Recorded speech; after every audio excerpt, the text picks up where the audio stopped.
میرے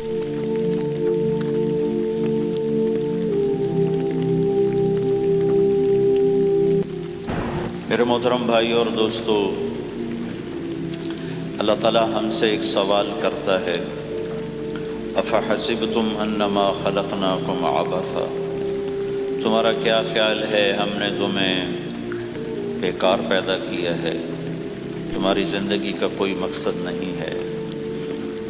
پھر اللہ تعالیٰ فرماتا ہے ایحسب الانسان ان یترک سدی، تمہارا کیا خیال ہے تمہیں کوئی نہیں پوچھے گا، جو مرضی کرتے رہو، جیسے مرضی زندگی گزارو، کوئی پوچھنے والا نہیں ہے؟ نہیں، ایسی بات نہیں ہے۔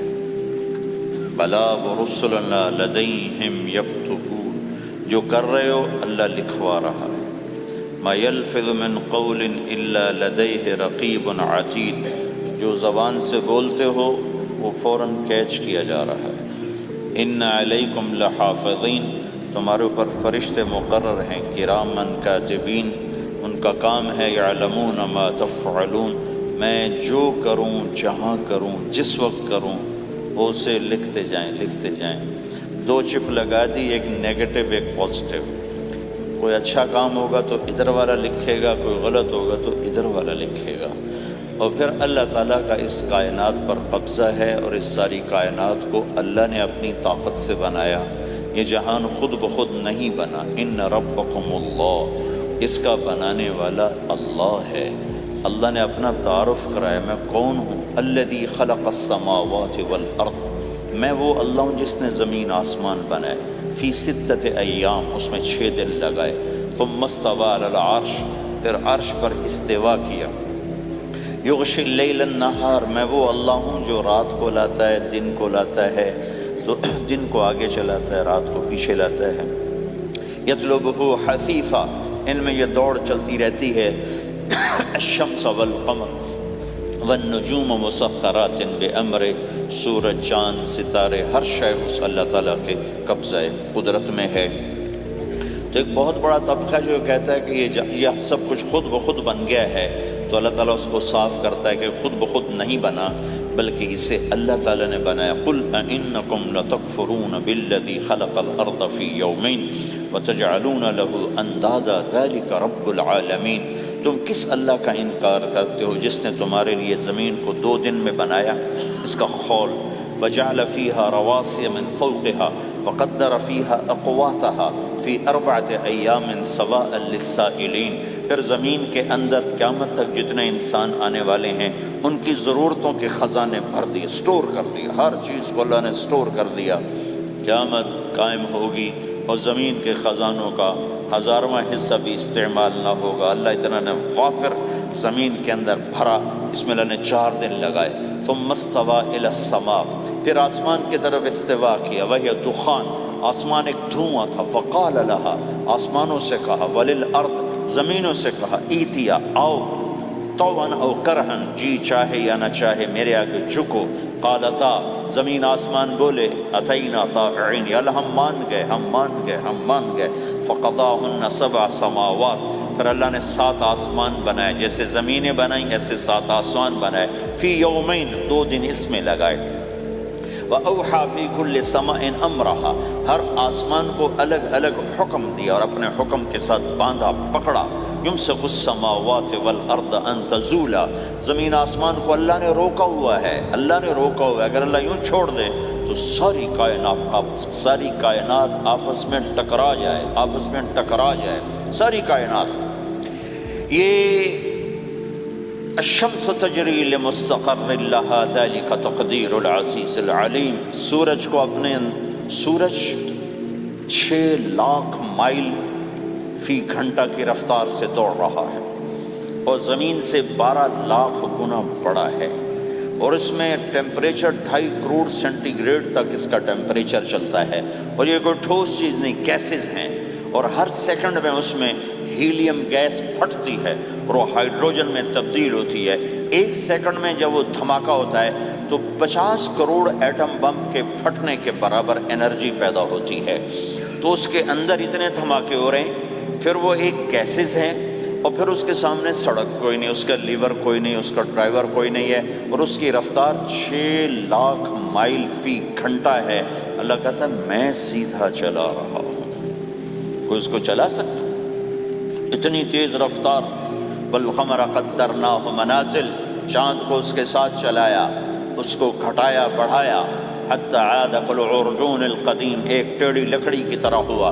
للشمس ينبغي لها ان تدرك القمر، سورج چاند میں ٹکر نہیں۔ ولللیل سابق النہار، دن اور رات میں ٹکر نہیں ہے، اس لیے کہ یہ تیرے رب کا بنایا ہوا نظام ہے۔ وما کان ربک نسیا، اور تیرا رب بھول چوک سے پاک ہے۔ وہ جو کرتا ہے حق کرتا ہے، جو کرتا ہے سچ کرتا ہے، جس کو روکتا ہے تو حق ہے، جس کو دیتا ہے تو حق ہے، وہ مارتا ہے تو حق ہے، اور زندگی دیتا ہے تو حق ہے، عروج لاتا ہے تو حق ہے، زوال لاتا ہے تو حق ہے۔ تو اللہ قرآن میں یہ ایک ذہن بناتا ہے کہ تم بیکار نہیں پیدا ہوئے، تمہارے پیچھے ایک طاقتور اللہ ہے جس نے ساری کائنات کو قابو کیا ہوا ہے، اس کے اوپر اس کا نظام چلتا ہے، حکومت چلتی ہے۔ سورج چاند ستارے ہوا، یہ میرا ہاتھ کی یہ حرکت بھی میرے رب کی قسم میرے اللہ سے پوچھ کے ہے۔ میرا اللہ روک دے تو یہ ہاتھ یہیں ہو گئے، ہل نہیں سکے گا۔ کتنے لوگ جو ہاتھ اٹھانا چاہتے ہیں نہیں اٹھا سکتے، آنکھ کھولنا چاہتے ہیں نہیں کھول سکتے، بولنا چاہتے ہیں نہیں بول سکتے، چلنا چاہتے ہیں نہیں چل سکتے۔ جس نے چلایا اسی نے بٹھایا، جس نے بڑھایا اسی نے ہٹایا، جس نے زندگی دی اسی نے موت دی، جس نے موت دی ہے وہی موت کے بعد زندہ کرنے والا ہے۔ یہ اس ساری کائنات پر اللہ تعالیٰ اپنے طاقت کے ساتھ حکمران ہے، اور اللہ تعالیٰ یہ ذہن بناتا ہے کہ اس ساری کائنات میں وہ ہوتا ہے جو اللہ چاہتا ہے، وہ نہیں ہوتا جو تم چاہتے ہو، وہ ہوتا ہے جو اللہ چاہتا ہے۔ ایک قرآن میں اللہ نے یہ ذہن نبیوں کے قصوں سے ہمارا بنایا کہ موسیٰ علیہ السلام تشریف لا رہے ہیں، ان کے ہاتھ میں ڈنڈا ہے، اس پر یوں ٹیک لگا کے کھڑے ہو، تو اللہ نے فرمایا موسیٰ یہ کیا ہے؟ ما تلک بیمینک یا موسیٰ، موسیٰ یہ کیا ہے؟ موسیٰ علیہ السلام کے بعد یہ ڈنڈا 10 سال سے، کہ یا اللہ ہی عصایا، یہ میرا ڈنڈا ہے۔ اب اللہ تعالیٰ آگے کچھ دکھانا چاہتے ہیں تو موسیٰ علیہ السلام سے لمبی بات کروائی، ہی عصایا، میرا ڈنڈا ہے، اتوکا علیہا، اس پر ٹیک لگاتا ہوں، وَأَحُشُّ بِعَلَىٰ غَنَمِي، اور اپنی بکریوں کے لیے پتے جھاڑتا ہوں، وَلِيَ فِيهَا مَآرِبُ أُخْرَىٰ، اور بھی ڈھیر سارے کام اس سے لیتا ہوں۔ تو اللہ تعالیٰ کا القہا یا موسیٰ، اس کو ذرا زمین پہ ڈالو، زمین پہ ڈالو۔ موسیٰ علیہ السلام نے زمین پہ ڈالا، فَإِذَا هِيَ حَيَّةٌ تَسْعَىٰ، وہ یوں اٹھا اور ایک خوفناک سانپ بنا، لمبائی میں بڑے سانپ کی طرح جو افریقہ میں ہوتا ہے، جو پورا بکرا کھا جاتا ہے، پورا ہرن کھا جاتا ہے، اور تیز رفتاری میں جان کی طرح ایک چھوٹا سا سانپ ہوتا ہے، بہت تیز چلتا ہے، اور زہر میں حیہ کی طرح۔ سانپ کی 3 قسموں کو اللہ نے ایک ڈنڈے میں جمع کر، ایک ہوتا ہے کأنہا جان، چھوٹا سانپ جو بہت تیز دوڑتا ہے، فَإِذَا هِيَ حَيَّةٌ زہریلا، فَإِذَا هِيَ ثُعْبَانٌ مُبِينٌ، بہت بڑی، یہاں سے لے کر وہاں تک۔ تو 3 مختلف سانپوں کو اللہ نے ایک میں جمع کر دیا۔ وہ تیز رفتاری میں جان کی طرح تھا، زہر میں حیہ کی طرح تھا، لمبائی چوڑائی میں ثعبان کی طرح تھا۔ جب موسیٰ علیہ السلام نے دیکھا وَلَّا مُدْبِرًا وَلَمْ يُعَقِّبْ، موسیٰ علیہ السلام جو بھاگے تو پیچھے مڑ کے ہی نہیں دیکھا۔ تو اللہ تعالیٰ نے کہا خود موسیٰ پکڑو، کہا اللہ میں نہیں پکڑتا، بھاگے جا رہے، یہ بات بھاگے بھاگے ہو رہی، کھڑے ہو کے نہیں ہو رہی، بھاگ رہے ہیں، اوپر سے آواز آ رہی پکڑو گا، بابا میں نہیں پکڑتا۔ اب اللہ تعالیٰ ہمیں قصہ موسیٰ علیہ السلام کا قصہ قرآن کے 28 پاروں میں موجود، اتنا اس کو اللہ نے دہرایا، اتنا دہرایا۔ سب سے زیادہ موسیٰ علیہ السلام کا نام قرآن میں آیا ہے نبیوں میں سے، 136 دفعہ موسیٰ علیہ السلام کا اللہ تعالیٰ نے قرآن میں ذکر فرمایا، نام کے ساتھ، نام کے ساتھ۔ پھر کہا خُذْهَا وَلَا تَخَفْ، موسیٰ پکڑو ڈرو نہیں، سَنُعِيدُهَا سِيرَتَهَا الْأُولَىٰ، واپس ڈنڈا بناؤں گا، کہ یا اللہ میں نہیں پکڑتا، مجھے کھائے گا، مجھے کھائے گا، وہ بھاگے جا رہا ہے۔ آخر اللہ تعالیٰ نے کہا خُذْ إِنَّكَ مِنَ الْآمِنِينَ، موسیٰ میں گارنٹر ہوں، کچھ نہیں کہے گا، گارنٹی دیتا ہوں۔ اللہ کی گارنٹی پر کھڑے ہوئے، وہ ایسا منہ کھول کے آ رہا ہے، تو اب چلو اللہ تعالیٰ کہتے ہیں پیچھے سے پکڑ لو، دم سے پکڑ لو تو کوئی مسئلہ نہیں تھا، کہ نہیں منہ سے پکڑو۔ اب موسیٰ علیہ السلام نے ایسے اوپر ایک چھوٹا سا کپڑا تھا یوں اوپر کر لیا، تو اللہ تعالیٰ نے کہا یہ کیا کر رہے ہو؟ کہا جی مجھے اس سے ڈر لگ رہا ہے۔ کہا تیرا ڈر ہی تو نکالنا ہے کہ یہ کچھ نہیں، سب کچھ تیرے اللہ کا ارادہ ہے، کچھ نہیں، ورنہ یہ کپڑا تمہیں بچا لے تمہیں ویسے ہی سارا نکل جائے گا۔ اب وہ آگے آ رہا ہے، موسیٰ علیہ السلام کانپ رہے ہیں اور دیکھ رہے ہیں، کانپ رہے ہیں اور دیکھ رہے ہیں، اور بڑے اب اللہ نے کہا تھا تو ڈرتے ڈرتے ہاتھوں سے یوں کانپتے کانپتے ہاتھوں سے یوں آگے ہاتھ کیا، اور جو ہی ہاتھ کی انگلیوں نے سانپ کے منہ کو ٹچ کیا تو اللہ نے دوبارہ ڈنڈا بنا کے ہاتھ میں پکڑا تھا، اور ساری دنیا کو یہ پیغام دیا کہ دیکھو میرے بندو، اللہ سب کچھ ہے، لہٰذا اللہ کی مان کے چلنا۔ سامنے شیطان آئے گا، تمہیں الٹی راہیں دکھائے گا، تو تم اپنے اللہ کو یاد کرنا جس کے ہاتھ میں سارے خزانے ہیں اور طاقت ہے۔ ایک سیکنڈ میں اسے سانپ بنایا، اگلے سیکنڈ میں اسے ڈنڈا بنایا، اور پھر موسیٰ علیہ السلام کے ہاتھ میں پکڑایا۔ نیا نہیں، وہی جو ان کے پاس تھا وہی ان کو واپس کر کے پوری دنیا کے انسانوں کو اور اس امت کو خاص طور پر اللہ تعالیٰ نے یہ سوچ دی کہ اس کائنات میں ایک طاقت ہے، اللہ، جو سب کچھ کر سکتا ہے، اور اس کے چاہے کو کوئی روک نہیں سکتا اور اس کے روکے کو کوئی کروا نہیں سکتا، وہ اللہ ہے۔ یہ قرآن کے واقعات ہیں۔ حضرت مریم عیسیٰ علیہ السلام کی والدہ کسی غیر مرد کو دیکھا نہیں، اتنا پردے میں ہیں، ایک دم ایک نوجوان خوبصورت کمرے میں داخل ہوتا، فتمثل لها بشرا سویا، خوبصورت، تو مریم انی اعوذ بالرحمن منک ان کنت تقیا، اللہ کی پناہ چاہتی ہوں، کون ہو؟ کہ ڈرو نہیں، انما انا رسول ربک، میں مرد نہیں فرشتہ ہوں، انسان ہوں، تیری کوئی حاجت نہیں، میرے پاس کیا کرنے ہو؟ لِأَهَبَ لَكِ غُلَامًا زَكِيًّا، اللہ کا ارادہ ہو چکا ہے تمہیں بیٹا دیا جائے۔ کَأَنَّا يَكُونُ لِي غُلَام، مجھے کیسے بیٹا ہو سکتا ہے؟ لَمْ يَمْسَسْنِي بَشَرٌ، میری شادی کوئی نہیں، وَلَمْ أَكُ بَغِيًّا، اور میں غلط عورت نہیں ہے کہ میں گناہ کروں اور اس سے حمل ہوش۔ بیٹا ہونے کے دو راستے ہیں، ایک حلال ہے، ایک حرام ہے۔ حلال نکاح ہے، حرام زنا ہے، تو زنا میں کر نہیں سکتی، شادی میری ہوئی نہیں، تو مجھے کیسے بیٹا ہوگا؟ قال كذلك، قال بھی ہو جائے گا۔ قال ربك هو علي هين، کا تیرے رب کے لیے مسئلہ ہی نہیں۔ وَلِنَجْعَلَهُ آيَةً لِلنَّاسِ، وہ ایک نشانی ہوگا، وَرَحْمَةً مِنَّا، ایک اللہ کی رحمت ہوگا، وَكَانَ أَمْرًا مَقْضِيًّا، مریم تیرے دنیا میں آنے سے پہلے ہی اللہ فیصلہ کر چکا تھا کہ تجھے بغیر شادی کے ہی بیٹا دینا ہے۔ اب وہ آگے بڑھے، وہ پیچھے ہٹے، وہ آگے بڑھے، وہ پیچھے ہٹے، پیچھے آ گئی دیوار، اب دیوار کے آگے تو کوئی جا نہیں سکتے، تو یوں لگ کے کھڑی ہوگی، تو جبریل آئے، انسانی شکل، یہاں سے پکڑا، ہاتھ کو نہیں ٹچ کیا، یہاں سے پکڑا کرتے کو، اور دور سے کھڑے ہو کر پھونک ماری، ادھر پھونک پڑی، ادھر 9 مہینے کا حمل تیار ہو، ایک سیکنڈ۔ ایسا نہیں کہ حمل ٹھہرا پھر 9 مہینے اٹھایا، ایسا نہیں ہوا۔ فَحَمَلَتُهُ، فا کا لفظ آتا ہے، فَانْتَبَذَتْ، پھر فا کا لفظ آتا ہے، فَأَجَاءَهَا الْمَخَاضُ، پھر فا کا لفظ آتا ہے۔ فا اور فا یہ عربی زبان میں کسی کام کے فوراً ہونے کو بتا رہا ہے۔ فا کا مطلب فوراً کسی کام کے ہونے کی طرف اشارہ ہوتا ہے۔ تو ادھر پھونک پڑی، ادھر حمل ہوا، ادھر درد ہوا، ادھر وہ بھاگی اور درختوں کے اندر جا کر ایک ٹیک لگائی ایک کھجور کے تنے کے ساتھ، اور جاتے ہی بچہ پیدا ہو گیا۔ تو وہ روئیں، یا لیتنی مت قبل ھذا وکنت نسیا منسیا، ہائے میں اس سے پہلے مر جاتی، میرا بھولنا بھی لوگ بھول جاتے، اب میں کیا کروں؟ تو جبریل پھر آ گئے، فناداھا من تحتھا، ذرا پردے میں، اب سامنے نہیں آیا، ذرا پردے میں آئے، کیا بچہ پیدا ہو چکا ہے، کوئی بے پردگی نہ ہو۔ لا تحزنی، ڈرو نہیں، قد جعل ربک تحتک سریا، پر مارا پانی کا چشمہ نکلا ہے۔ وہزی الیک بجذع النخلہ، اور وہ جو کھجور تھی اس اوپر سے کٹی ہوئی تھی، خشک کھجور تھی، خالی اس کا تنا تھا۔ تو جبریل نے کہا اس کو ہلاؤ، اس کو ہلاؤ، تو انہوں نے ہلایا تو ساقط علیک رطبا جنیا، تو تو دیکھے گی کہ یہ کھجور کے اوپر نہ کوئی شاخ ہے، نہ کوئی پھل ہے، نہ کوئی پتا ہے، لیکن جب اس نے ہلایا تو ایک دم تازہ کھجوریں گرنے لگ گئیں، تازہ کھجوریں۔ تو جبریل نے پھر کہا مریم، جو اللہ اس درخت کو بغیر شاخ کے پھل دے رہا ہے، تجھے بغیر مرد کے بیٹا دے رہا ہے۔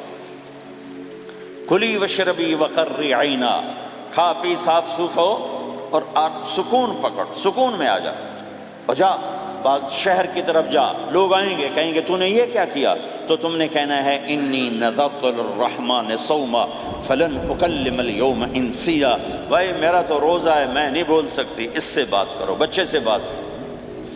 بنو اسرائیل کا روزہ اتنا سخت تھا کہ صرف کھانے پینے کی پابندی نہیں، بولنے پر بھی پابندی لگا دی گئی۔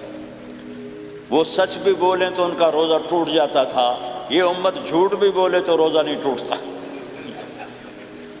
خراب ہو جاتا ہے، ٹوٹتا نہیں۔ تو فأتت به قومها تحملہ، بچہ ہاتھ میں اور آئیں بعض شہر میں، قالوا یا مریم لک جیت شیئا فریا، شور مچ گیا، مریم یہ کیا کیا، یا اخت ہارون، ارے ہارون کی بہن، ما کان ابوک امرأ السوء، تیرا باپ ایسا نہیں تھا، وما کانت امک بغیہ، تیری ماں ایسے نہیں تھی، تو نے یہ کیا کیا، تو نے یوں کیا۔ اس کا مطلب تھا روزہ، اور اس کا مطلب تھا اس سے بات کرو۔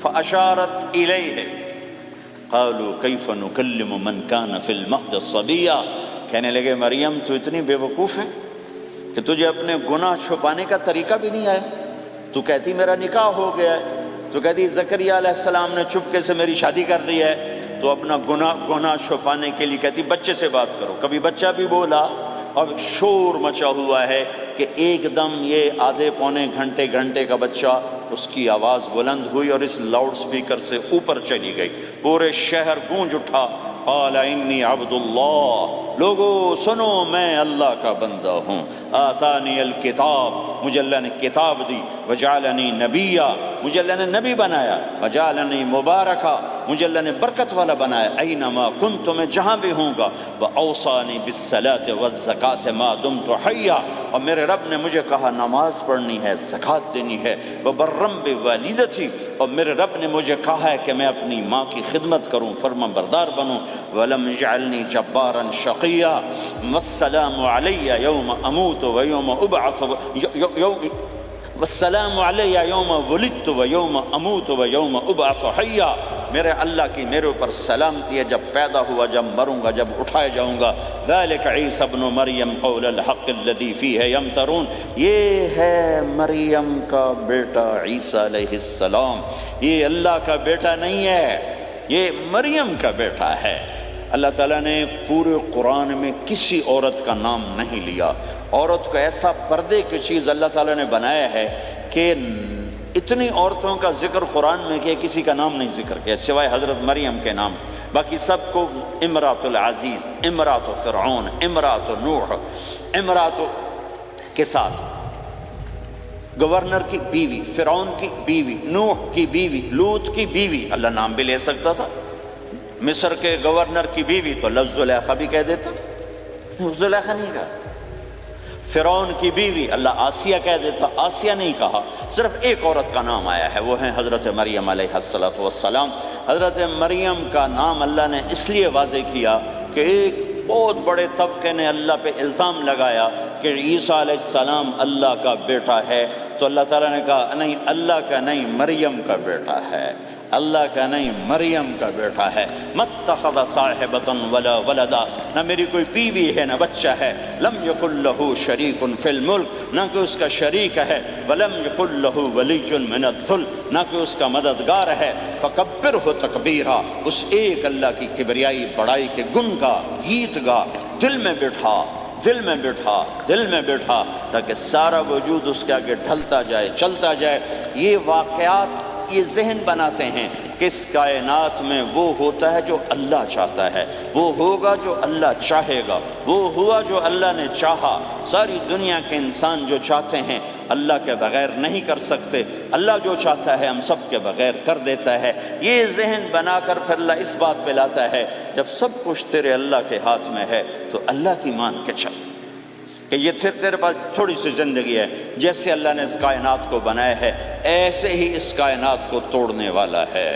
ایک دن آئے گا، ازفت الازفہ، وہ قریب آ چکا ہے، لیس لہا من دون اللہ کاشفا، اسے کوئی روک نہیں سکتا، ہٹا نہیں سکتا، وہ آئے گا. لا تأتیکم الا بغتہ، وہ اچانک آئے گا. وہ کیسے آئے گا؟ فإذا نفخ فی الصور نفخۃ واحدہ، ایک آواز آئے گی بڑی خوفناک. ہے کیا عجب دن ہوگا. شب جمعہ آئے گی، جمعہ کی رات آئے گی، کسی کو نہیں خبر کہ آج کائنات کی آخری رات. پرندے واپس گئے ہوں گے اپنے درختوں پر، گھونسلوں پر، شیر اپنے ٹھکانوں پر، چیتے اپنے ٹھکانوں پر، بھیڑیے اپنے ٹھکانوں پر، بکریاں، اونٹ، گائے، بھینس اپنے اپنی جگہ پر. اور اگر یہ بولٹن اس وقت موجود ہوگا تو بولٹن کے باشندے سوئے ہوں گے اپنے گھروں میں. کوئی ادھر تیاری کہ میں نے جاب پہ جانا ہے، یہ میرا سامان پڑا ہے، میں نے اسکول جانا ہے، یہ میری کتابیں پڑھی ہیں، میں نے آفس جانا ہے، یہ میری فائلیں پڑھی، میرا لیپ ٹاپ پڑا ہوا ہے. یہ سب کچھ جیسے آج کی رات ہے ایسے ہی ایک رات آئے گی. دن جدا ہو کر کہے گا کہ میں کل آؤں گا، رات جدا ہو کر کہے گی میں تیرے بعد آؤں گی. اور تارے چاند ستارے بھی ابھر کر نکل کر کہیں گے ہم نے کل بھی نکلنا ہے اور ہم نے کل بھی طلوع ہونا ہے. سورج بھی غروب ہوتے ہوئے یہ سوچ رہا ہوگا کہ کل میں نے پھر بھی نکلنا ہے، اور چاند بھی سوچ رہا ہوگا کہ میں نے اگلے دن بھی نکلنا ہے. لیکن اللہ کے سوا فرشتوں تک کو نہیں پتا کہ آج آخری دن آ چکا ہے. اور میرے نبی نے عجب نقشہ کھینچا ہے قیامت کے دن کا. ہم نے کہا عورت روٹی پکا رہی ہوگی، اس کے ہاتھ میں روٹی ہوگی. اب تو یہاں روٹی پکانے کا رواج بہت کم ہو گیا لیکن پھر بھی پکاتے ہیں. روٹی پکا رہی ہوگی، اس کے ہاتھ میں روٹی ہوگی، ابھی توے پہ ڈالنے جا رہی ہوگی. اور ایک چیز آپ کے ہاں بالکل نہیں ہے، ہمارے ہاں اب بھی ہے کہ وہ دہی کو اس میں سے مکھن نکالتے ہیں، دہی کو وہ کرش کرتے ہیں پھر اس میں سے مکھن نکال. یہ ہمارے گھروں میں ہوتا ہے، ہر گھر میں ہوتا ہے، خاص طور پر دیہاتوں میں. تو ایک عورت ایسے وہ اس دہی کو بلو کر کرش کر کے اس سے مکھن کا پیڑا یوں بنا رہی ہوگی اور بنا کر برتن میں ڈالنے کے لیے ایسے کر رہی ہوگی، ایسے کر رہی ہوگی. یہ تہذیب اب آپ تو سمجھ نہیں سکتے چونکہ آپ تو ادھر کے لوگ بن گئے. اب تو ہمارے دیہاتوں میں اب بھی یہ تہذیب ایسے کر رہی ہوگی، ایسے کر رہی ہوگی. اور پھر آپ نے فرمایا کہ ایک آدمی اپنے اونٹ کو چارہ ڈالنے کے لیے اس جگہ کو صاف کر رہا ہوگا کہ میں صبح ہو گئی ہے، میں اونٹ کو چارہ ڈالوں اور پھر میرا اونٹ کھائے، پھر اس کو لے کر میں کام پہ جاؤں. اور دکاندار جھاڑو دے کر اپنی سیٹ پہ بیٹھ چکا ہے اور گاہک انٹر ہوتا ہے اور اسے کہتا ہے کہ 10 میٹر مجھے کپڑا چاہیے، اور اس کے لیے یوں کپڑا ناپ رہا ہے، ناپ کے 10 میٹر، 5 میٹر، 4 میٹر، 2 میٹر پر اس نے یوں کینچی رکھی، کینچی یہاں ہے، اور اس نے جیب سے پیسے نکالے اور گننے لگا کہ میں نے اس کو 100 پاؤنڈ دینا ہے. وہ گننے میں لگا ہوا ہے، یہ کاٹنے میں لگا ہوا ہے. اور دور کھیت میں ایک آدمی ہل چلا رہا ہے اور ایک آدمی بیج ہاتھ میں لے کے یوں پھینکنے جا رہا ہے اور ایک آدمی پانی لگانے کے لیے اس پانی کو ڈائیورٹ کر رہا ہے. اور ادھر بازار میں جلدی جلدی لوگ بھاگے جا رہے ہیں، جاب والے ایک نوالا منہ میں ہے، ایک ہاتھ میں، اور بھاگے جا رہے ہیں. میں آج لیٹ ہو چکا ہوں، میرا جاب کا ٹائم جا رہا ہے، میرا اسکول کا ٹائم جا رہا ہے. یہ ایسا ہی ایک سما ہوگا. بولٹن اٹھے گا، انگلینڈ اٹھے گا، امریکہ اٹھے گا، ایشیا اٹھے گا، یورپ اٹھے گا، افریقہ اٹھے گا، ہندوستان اٹھے گا، پاکستان اٹھے گا، Burma, Malaysia, Thailand, Indonesia اسی طرح اٹھیں گے جیسے روزانہ اٹھتے ہیں. پر اللہ کے سوا کسی کو نہیں پتہ کہ آج شام ہو گئی ہے. لہٰذا ایسے. اور ایک ماں چھوٹے بچے کو ناشتہ کرا رہی، جلدی سے اس کو اسکول لے جانا ہے، تو بریڈ اس کے ہاتھ میں، اس کے منہ میں ڈال دے. یہاں تک نوالا ہے، یہاں تک نوالا آیا ہے، یہاں تک نوالا آیا ہے. اور اس نے یہاں کینچی رکھی ہے، اس نے جیب سے نکال کر پیسے گننے شروع کیے ہیں. وہ پانی کو ڈائیورٹ کر رہا ہے، وہ یوں مٹھی بھر کے اپنا بیج پھینک رہا ہے. وہ اونٹ کے کھانے کی جگہ، گھاس چارہ کھانے کی جگہ کو صاف کر رہا ہے. دکاندار دکان کا شٹر اٹھا رہا ہے، ایک شٹر اٹھا کے بیٹھ چکا ہے، ایک دکان کے اندر جھاڑو دے رہا ہے، صفائی کر رہا ہے، اور ایک اپنے سودے گن رہا ہے، ایک اپنے پیسے گن رہا ہے. بادشاہ سلامت تاج پہن کر اپنے تخت کو چلنے کے لیے روانہ ہو رہے ہیں اور آگے پیچھے ان کے باڈی گارڈز کھڑے ہوئے ہیں اور وہ پورا اسکواڈ کھڑا ہوا ہے. اور ادھر بازار میں کھیت کھیت میں ہر چیز میں ایک رونق ہے، چہل پہل ہے، چڑیاں چوں چوں کر رہی ہیں، کوے کائیں کائیں کر رہے ہیں، فاختہ اڑ کے آ رہی، کبوتر اڑ کے آ رہے ہیں، چیل اڑ کے آ رہی، شیر نکلتا ہے شکار کے لیے، چڑیاں نکلتی ہیں دانے کے لیے، سانپ نکلتا ہے چوہے کے لیے، چوہا نکلتا ہے اپنی غذا کے لیے، بلیاں نکلتی ہیں چھیچڑے کے لیے، کتے نکلتے ہیں ہڈیوں کے لیے، انسان نکلتا ہے روٹیوں کے لیے، کہ ایک دم فَإِذَا جَاءَتِ الطَّامَّةُ الْكُبْرَى، ایک دھماکہ ہوگا، ہائے ہائے، اور وہ کینچی والے کی کینچی یوں گر جائے گی، کپڑا یوں گر جائے گا، نوٹ والے کے ہاتھ سے نوٹ یوں بکھر جائیں گے، بٹوا یوں بکھر جائے گا، بیج والے کا ہاتھ یوں گرے گا، بیج وہیں گر جائے گا، نوالا بنانے والی کے ہاتھ میں نوالا بیٹے کے منہ تک نہیں جائے گا، یوں گر جائے گا، اور روٹی پکانے والے کے ہاتھ سے روٹی توے پر نہیں جائے گی، یوں گرے گی، توا وہ جائے گا، وہ بوجھ جائے گی، معصوم بچے کو گود میں لے کر دودھ پلانے والی بچے کو یوں پھینکے گی اور بھاگے گی، لیکن آج نہ بچے نے بچنا ہے، نہ ماں نے بچنا ہے، بوڑھے ماں باپ کو چھوڑ کے لوگ بھاگیں گے، بیویوں کو چھوڑ کے خامند بھاگیں گے، خامند کو چھوڑ کے بیوی بھاگے گی، دشمن کو دشمن یاد نہ رہے گا، یار کو یار یاد نہ رہے گا، اور ہندوستانی کو ہندوستان یاد نہ رہے گا، پاکستانی کو پاکستان یاد نہ رہے گا، وہ آواز ایک دم تیز ہوگی، تیز ہوگی، تیز ہوگی، تیز ہوگی، آواز کی شدت کانوں کے پردے پھاڑتی جا رہی، پر انسان بڑا سخت جان ہے، یہ نہیں مرے گا، پہلے جانور مریں گے، پہلے آسمان ٹوٹے گا، اذا السماء انشقت وأذنت لربها وحقت وإذا الأرض مدت وألقت ما فيها وتخلت وأذنت لربها وحقت، وہ آسمان پھٹا، اذا الشمس كورت، وہ سورج ختم ہوا، وإذا النجوم انكدرت، وہ ستارے جھڑ گئے ٹوٹ گئے، وإذا الجبال سيرت، پہاڑ ریت بن گئے، وإذا العشار عطلت، جانور منہ اٹھا کے بھاگ پڑے، اذا السماء انفطرت، آسمان پھٹا، وإذا الكواكب انتثرت، ستارے ٹوٹے، وإذا البحار فجرت، سمندروں میں آگ لگ گئی، وإذا القبور بعثرت، قبریں اکھڑ گئیں، انسان ادھر بھاگا ادھر بھاگا، ہر چیز کو تباہ ہوتے دیکھ رہا ہے، پہاڑ ریت بن رہے ہیں، جنگلوں میں آگ لگ رہی ہے، سمندروں میں آگ لگ رہی ہے، آنکھوں کے سامنے سورج کو بکھرتا دیکھیں گے، اندھا ہوتا جہان، چاند ٹکڑے ٹکڑے، تارے ٹکڑے ٹکڑے، آسمان ٹکڑے ٹکڑے، اور ان کی ایسی سخت جانی، یہ سب دیکھیں گے۔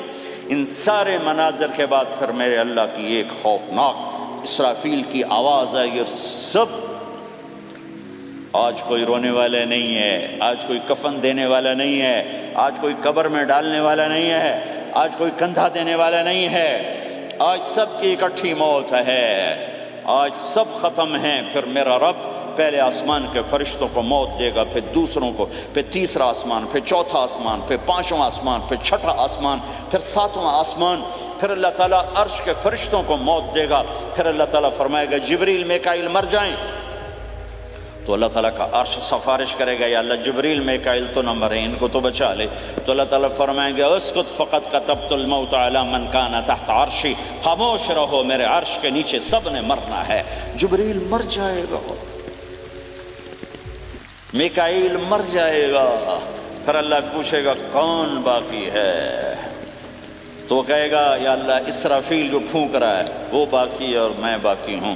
اللہ کہیں گے اسرافیل مر جائے، تو اسرافیل وہ جو ہاتھ میں لے کے پھونک مار رہے ہوں گے، سور وہ ان کے ہاتھوں سے گرے گا اور اسرافیل میں گرے گا، اور وہ سور یوں اڑتا ہوا اللہ کے عرش کے ساتھ جا کر ٹک جائے گا۔ پھر اللہ فرمائے گا کون باقی ہے؟ اب اسرائیل کی ٹانگیں کانپیں گی، سب کو موت کا ذائقہ چکھانے والا آج خود چکھنے لگا ہے۔ کون باقی؟ یوں دھڑ دھڑ دھڑ دھڑ دھڑ دھڑ ٹانگیں، یا اللہ بس اب تو تیرا یہ غلام باقی ہے، باقی تو سب اتر گئے موت کے گھاٹ۔ تو میرا اللہ تعالیٰ کہے گا مت فَإِنَّكَ خَلْقٌ مِّن خَلْقِ، تو بھی مر جا، تو بھی میری ایک مخلوق ہے۔ او میرے بھائیو، اس مٹ جانے والی دنیا کے پیچھے اللہ کو ناراض نہ کرو، اس کی عزت بھی دھوکہ ہے، اس کی شہرت بھی دھوکہ ہے، اس کی دولت بھی دھوکہ ہے، اس کی حکومت بھی دھوکہ ہے، اس کا عروج بھی دھوکہ ہے، اس کا زوال بھی دھوکہ ہے، اس کی عزت بھی دھوکہ ہے، اس کی ذلت بھی دھوکہ ہے، اس کا مال بھی دھوکہ ہے، اور اس کا فقر غربت بھی دھوکہ ہے، اس کی زندگی بھی دھوکہ ہے، سب نظروں کا فریب ہے۔ حضرت علی کا فرمان ہے الناس النیام اذا ما تنتبہ، لوگ سوئے ہوئے ہیں، جب موت آئے گی تو آنکھ کھل جائے گی۔ گھاٹے کا سودا کر کے نہ مرو، گھاٹے کا سودا کر کے نہ مرو، اللہ کو ناراض کر کے نہ مرو، سب چھوڑ کے جانے والی ہیں، سب چھوٹنے والا ہے، لہذا اللہ کو ساتھ لے لو، اللہ کو ساتھ لے لو، اللہ کو ساتھ لے لو۔ سب کو مارنے کے بعد میرا اللہ کہے گا من کان لی شریکن فلیات، کوئی ہے میرے سامنے تو آؤ، من کان لی شریکن فلیات، کوئی ہے میرے مقابلے میں تو آؤ، من کان علی شریکن فلیات، کوئی ہے میری ٹکر کا تو آؤ، تین دفعہ۔ پھر اللہ زمین آسمان کو ایک جھٹکا دے گا، پھر کہے گا انا الملک، میں بادشاہ ہوں۔ پھر دوسرا جھٹکا دے گا، پھر کہا انا القدوس السلام المومن، میں ہوں قدوس السلام مومن۔ پھر تیسرا جھٹکا دے گا، پھر کہے گا انا المہیمن العزیز الجبار المتکبر، میں ہوں متکبر، جبار، عزیز، مہیمن۔ پھر اللہ تعالیٰ کہے گا این الملوک، بادشاہ کہاں؟ این الملوک، بادشاہ کہاں ہے؟ این المتکبرون، وہ تکبر کرنے والے کہاں ہیں؟ این الجبارون، ظالم کہاں ہیں؟ این المتکبرون، تکبر والے کہاں ہیں؟ کوئی ہو تو جواب دے۔ پھر اللہ تعالیٰ کہے گا لمن الملک اليوم، آج کون ہے بادشاہ، آج کس کی ہے بادشاہی؟ کوئی جواب دینے والا ہے ہی نہیں، تو اللہ خود کہے گا للہ الواحد القہار، آج اکیلے اللہ کی بادشاہ، آج بھی اسی کی ہے، آج بھی اسی کی ہے، پیچھے بھی اس کی تھی، آگے بھی اس کی ہے۔ للہ الامر من قبل ومن بعد، للہ الامر من قبل ومن بعد، ان الحکم الا للہ، الخلق والامر واللیل والنہار وما سکن فیہما للہ وحدہ، ان العزة للہ جميعا، قل ان الامر كله للہ، للہ ما فی السماوات وما فی الارض، وَإِن تُبْدُوا مَا فِي أَنفُسِكُمْ أَوْ تُخْفُوهُ يُحَاسِبْكُمْ بِهِ اللَّهُ لَهُ مَا فِي السَّمَاوَاتِ وَمَا فِي الْأَرْضِ وَمَا بَيْنَهُمَا وَمَا تَحْتَ الثَّرَى وَإِن تَجْهَرْ بِالْقَوْلِ فَإِنَّهُ يَعْلَمُ السِّرَّ وَأَخْفَى۔ وہ کون ہے؟ اللہ۔ وہ کیسا ہے؟ لا الہ الا ہو۔ صفات کیسی ہیں؟ لہ الاسماء الحسنی۔ یہ میرے رب کا پیغام ہے پوری دنیا کے انسانوں کے لیے کہ یہ دنیا امتحان کی جگہ ہے، نہ اپنی مرضی سے آئے ہو، نہ اپنی مرضی سے مرتے ہو، نہ اپنی مرضی سے جیتے ہو، نہ اپنی مرضی سے جاتے ہو۔ لہٰذا اس 4 دن کی زندگی میں تمہیں ٹیسٹ میں ڈالا گیا ہے۔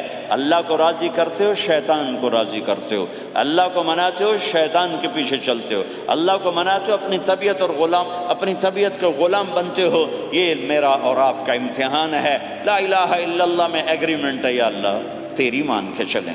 لا الہ الا اللہ ایگریمنٹ ہے، یا اللہ تیری مان کے چلیں۔ کیسے تیری مان کے چلیں گے؟ اگلا حصہ ہے محمد الرسول اللہ، تیرے حبیب کے طریقے پر چلیں گے۔ اللہ کو راضی کرنے کا ایک ہی راستہ ہے، عرب کے لیے، عجم کے لیے، کالے کے لیے، گورے کے لیے، سید کے لیے، قریشی کے لیے، ہاشمی کے لیے، پٹھان کے لیے، راجپوت کے لیے، گجراتی کے لیے، ملائی کے لیے، تھائی کے لیے، انڈین کے لیے، سب کے لیے ایک راستہ ہے، ایک راستہ ہے، ایک راستہ ہے، وہ ہے محمد الرسول اللہ۔ جب آپ معراج پہ گئے تو آپ نے کہا یا اللہ، آپ نے ابراہیم کو خلیل بنایا اور موسیٰ کو کلیم بنایا اور داود کو لوہا نرم کر کے دیا، سلیمان کو ہوا تابع کر کے دی، اور عیسیٰ علیہ السلام کے لیے مردے زندہ کیے، میرے لیے کیا ہے؟ تو اللہ تعالیٰ نے فرمایا اولیس قد آتیتک افضل من ذلک کلہ، میرے محبوب میں نے آپ کو وہ دیا ہے جو کسی کو نہیں دیا۔ وہ کیا دیا ہے کہ اللہ ذکرت الا ذکرت معی، قیامت تک تیرا میرا نام اکٹھا رہے گا، الگ نہیں ہو سکتا، ایسے رہے گا۔ لا الہ الا اللہ محمد رسول اللہ۔ لا الہ الا اللہ میں 12 حرف ہیں، 12۔ محمد رسول اللہ میں 12 حرف ہیں۔ لا الہ الا اللہ 12 حرفوں سے بنا ہے، لام اور الف، یہ اس کو گنو تو 12 بنتے ہیں، پھر میم اور ہا اور میم اور دال کو آگے تک گنو تو 12 بنتے ہیں، ادھر بھی 12 ادھر بھی 12۔ پھر حرف کی 2 قسمیں ہیں، ایک نقطے والے ایک بغیر نقطے والے۔ نقطے والے حرف کمزور ہوتے ہیں، بغیر نقطے والے حرف طاقتور ہوتے ہیں، کہ نقطے والا حرف اپنا مطلب بنانے کے لیے نقطے کا محتاج بن جاتا ہے، اور جو بغیر نقطے والا ہوتا ہے وہ اپنا مطلب بتانے کے لیے نقطے کا محتاج نہیں ہوتا۔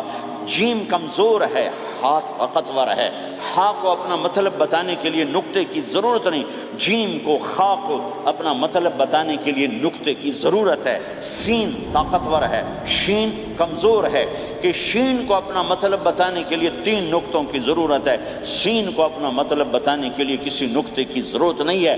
الف طاقتور ہے، با کمزور ہے، تا کمزور ہے، ہا طاقتور ہے، جیم کمزور ہے، خا کمزور ہے، دال طاقتور ہے، را طاقتور ہے، زا کمزور ہے، سین طاقتور ہے، شین کمزور ہے، صاد طاقتور ہے، ضاد کمزور ہے، تا طاقتور ہے، ظا کمزور ہے۔ یہ میں آپ کو حروف کی بات بتا رہا ہوں۔ جب میرے اللہ نے اپنا کلمہ بنایا، پہلے اپنا نام منتخب کیا اللہ، تو اس میں کوئی حرف نقطے والا نہیں آیا، ٹھیک ہے؟ اللہ کوئی نقطے والا حرف ہے؟ پھر اللہ نے اپنے نبی کا نام بنایا محمد، کوئی نقطے والا حرف ہے؟ پھر نام بنایا احمد، کوئی نقطے والا حرف ہے؟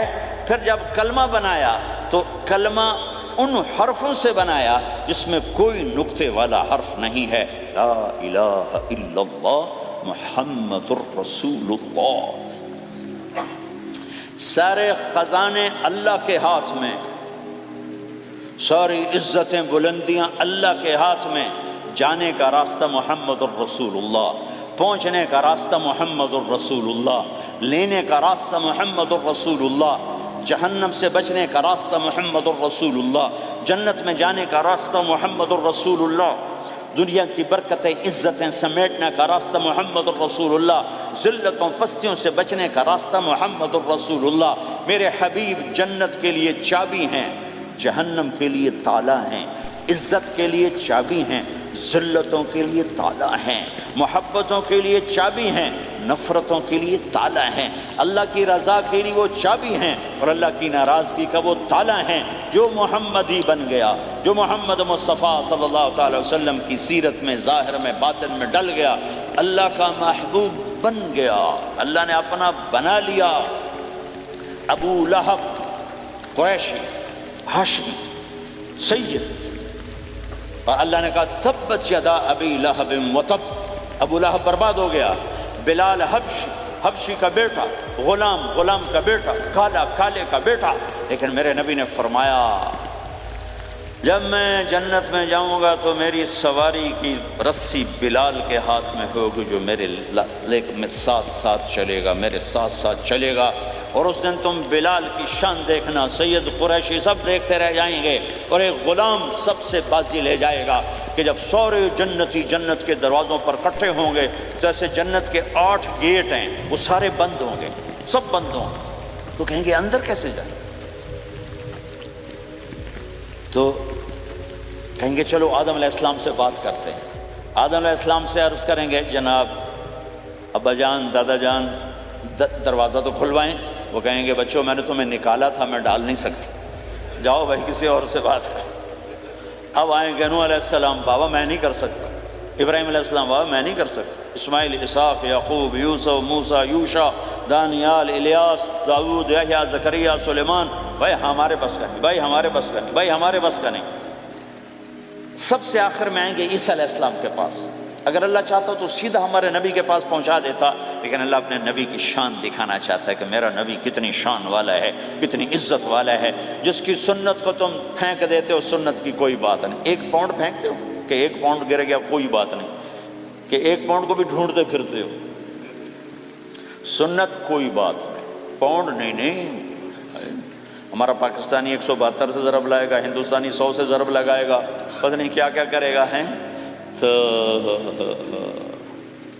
اللہ تعالیٰ سب کو بھلا دے گا۔ آدم سے کہانی شروع ہوگی، چلتے چلتے چلتے عیسیٰ علیہ السلام، کہ عیسیٰ علیہ السلام ایک بات کا اضافہ کریں گے۔ کہا بابا میں نہیں کھلوا سکتا، لیکن آج میں تمہیں پتہ بتا سکتا ہوں کون کھلوائے گا، یہ کوئی نبی نہیں کہے گا۔ تو کہیں گے جی بتاؤ، کہیں گے جاؤ محمد الرسول اللہ صلی اللہ علیہ وسلم کی خدمت میں، ان کے سوا آج کوئی نہیں کھلوا سکتا۔ سارا مجمع آئے گا، یا رسول اللہ، یا حبیب اللہ، یا نبی اللہ، تھک گئے ہم، جنت کے دروازے بند ہیں، دروازہ کھلوائیں۔ تو آپ کہیں گے انا لہو، ہاں میں ہی کھلواؤں گا، میں ہی کھلواؤں گا۔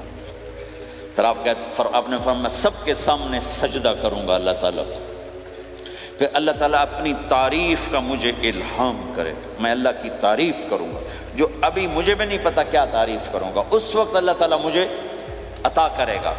پھر میرا اللہ کہے گا یا حبیبی یا محمد ارفع رأسک سل تعطا اشفع تشفع، اے میرے حبیب، اے میرے محبوب، سر اٹھا، سوال کر پورا ہوگا، سفارش کر مانی جائے گی۔ تو ہمارے نبی کہیں گے یا اللہ جنت کا دروازہ کھول، تو اللہ تعالیٰ فرمائیں گے اوپننگ سیریمنی تجھ سے ہوگی، تو اوپننگ کرے گا پھر کھلے گا، ایسے نہیں کھل سکتا۔ تو کہ میں تیار ہوں۔ تو جنت سے ایک سواری آئے گی اڑتے ہوئے اور ہیلی کاپٹر کی طرح لینڈ کرے گی اللہ کے نبی کے سامنے، تو آپ اس کے اوپر ایسے بیٹھ جائیں گے، تو اس کی جو رسی ہوتی ہے جس سے اس کو چلایا جاتا ہے وہ رسی سے نیچے گر جائے گی۔ رسی کے نیچے گرنے کا مطلب ہے کہ اس سواری کو اللہ کے نبی نے خود نہیں چلانا، کوئی اور آئے گا جو رسی پکڑ کے چلے گا۔ اب اللہ کے نبی کی سواری کی رسی پکڑ کے چلنا یہ کوئی چھوٹا آنر تو ہے نہیں، لہٰذا سب یوں دیکھیں گے بھیا، چونکہ وہ خالی اس سے سب کو پتہ چل جائے گا کہ کوئی آئے گا، ورنہ اللہ کے نبی کے ہاتھ میں رہتی ایسے گئی، تو لہٰذا سب ایسے گئے، کون کون کون کون آئے گا بھائی، کون آئے گا بھائی؟ شاید ابو بکر آئیں، یہ تو اپنی طرف سے کہہ رہا ہوں، شاید عمر آئیں، عثمان آئیں، علی آئیں، نہیں بیٹے آئیں گے، حسن حسین آئیں گے، کتنے سوال اٹھ سکتے، جعفر آئیں گے، حمزہ آئیں گے، عباس آئیں گے، سب اس حیرانی میں ہوں گے، اور سب کی نظریں ایسے ایسے ہوں گی کہ میرے اللہ کا فرمان ہوگا بلال حبشی کو لایا جائے، یہ رسی اس کو پکڑائی جائے۔ بلال رضی اللہ تعالیٰ عنہ اللہ کے نبی کی سواری کی رسی پکڑ کر چلیں گے، اور آپ نے فرمایا میں سب سے پہلے جنت کے دروازے پر دستک دوں گا، فَأُقَعْقِعَهَا فَيُفْتَحُ لِي، میرے لیے دروازے پر دستک دوں گا تو اندر سے آواز آئے گی، کون؟ میں کہوں گا محمد الرسول اللہ۔ وہ کہیں گے یا رسول اللہ حکم تھا آپ کے بغیر دروازہ نہ کھلے، میں کھولوں، میرے لیے کھلے گا، میں اندر جاؤں گا۔ تو آپ نے فرمایا میرے ساتھ میری امت کے غریب لوگ پہلے میرے ساتھ جنت میں داخل ہوں، میری امت کے غریب لوگ پہلے میرے ساتھ جنت میں داخل ہوں۔ پھر آپ نے ایک عجیب بات فرمائی کہ میں دیکھوں گا کچھ عورتیں مجھ سے آگے نکل جائیں گی، کچھ عورتیں مجھ سے آگے نکل جائیں گی، تو میں ان کو حیران ہو کر پوچھوں گا تم کون ہو جو اپنے نبی سے آگے جا رہی ہو؟ وہ کہیں گے یا رسول اللہ ہم وہ ہیں جو جوانی میں بیوہ ہو گئے اور اپنے بچوں کی خاطر دوسری شادی نہ کی، ان کی تربیت کے لیے دوسری شادی نہ کی، اور اپنے جذبات کو سینے میں دبا کے سو گئیں، ہم وہ ہیں۔ تو اللہ کے نبی نے فرمایا وہ مجھ سے بھی آگے گزر کے جائیں گی۔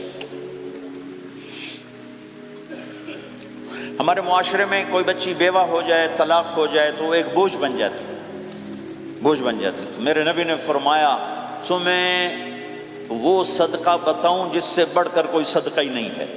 کیا آپ نے فرمایا کہ میں تمہیں وہ صدقہ بتاؤں جس سے بڑھ کے کوئی صدقہ نہیں ہے؟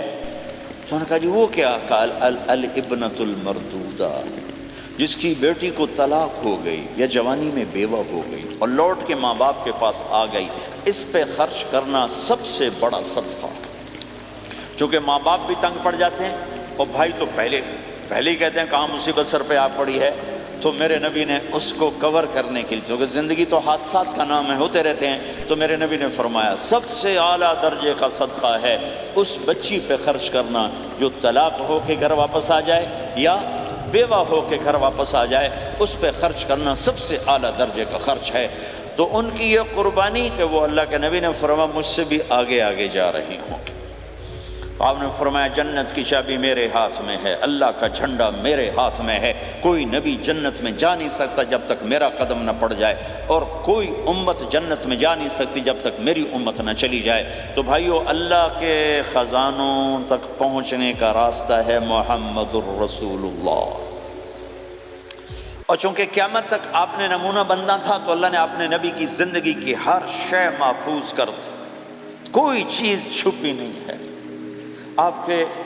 آپ کے جسم مبارک سے نکلا ہوا ہر عمل 1435واں سال شروع ہو چکا ہے، محفوظ ہے، مکتوب ہے، موجود ہے۔ کسی نبی کا حلیہ ایسے موجود نہیں جیسے ہمارے نبی کا حلیہ موجود ہے۔ آپ چلتے کیسے تھے؟ یمشی تکفین، آپ چلتے تھے کہ جیسے کوئی آدمی اوپر سے نیچے آ رہا ہو تو تھوڑا سا آگے جھک کے چلتا ہے، اور آپ چلتے تھے کہ آپ کے پاؤں کا چلنے کا فاصلہ، قدم سے قدم فاصلہ چھوٹا ہوتا تھا، اور چال میں تیزی ہوتی تھی، چال میں تیزی، فاصلہ تھوڑا، اس طرح آپ چلتے تھے۔ آپ کے دیکھنے کا انداز کیا تھا؟ یہ جل نظرہ الملاحظہ، یوں دیکھتے تھے، یوں دیکھتے، شرم کی وجہ سے نظر نہیں اٹھاتے تھے مردوں میں بیٹھ کر، کبھی کبھی یوں آنکھ اٹھاتے تھے تو پھر کسی میں جرت نہیں ہوتی تھی کہ آپ کی آنکھوں میں آنکھیں ڈال کے دیکھ سکے، پھر سارے یوں ہو جاتے تھے۔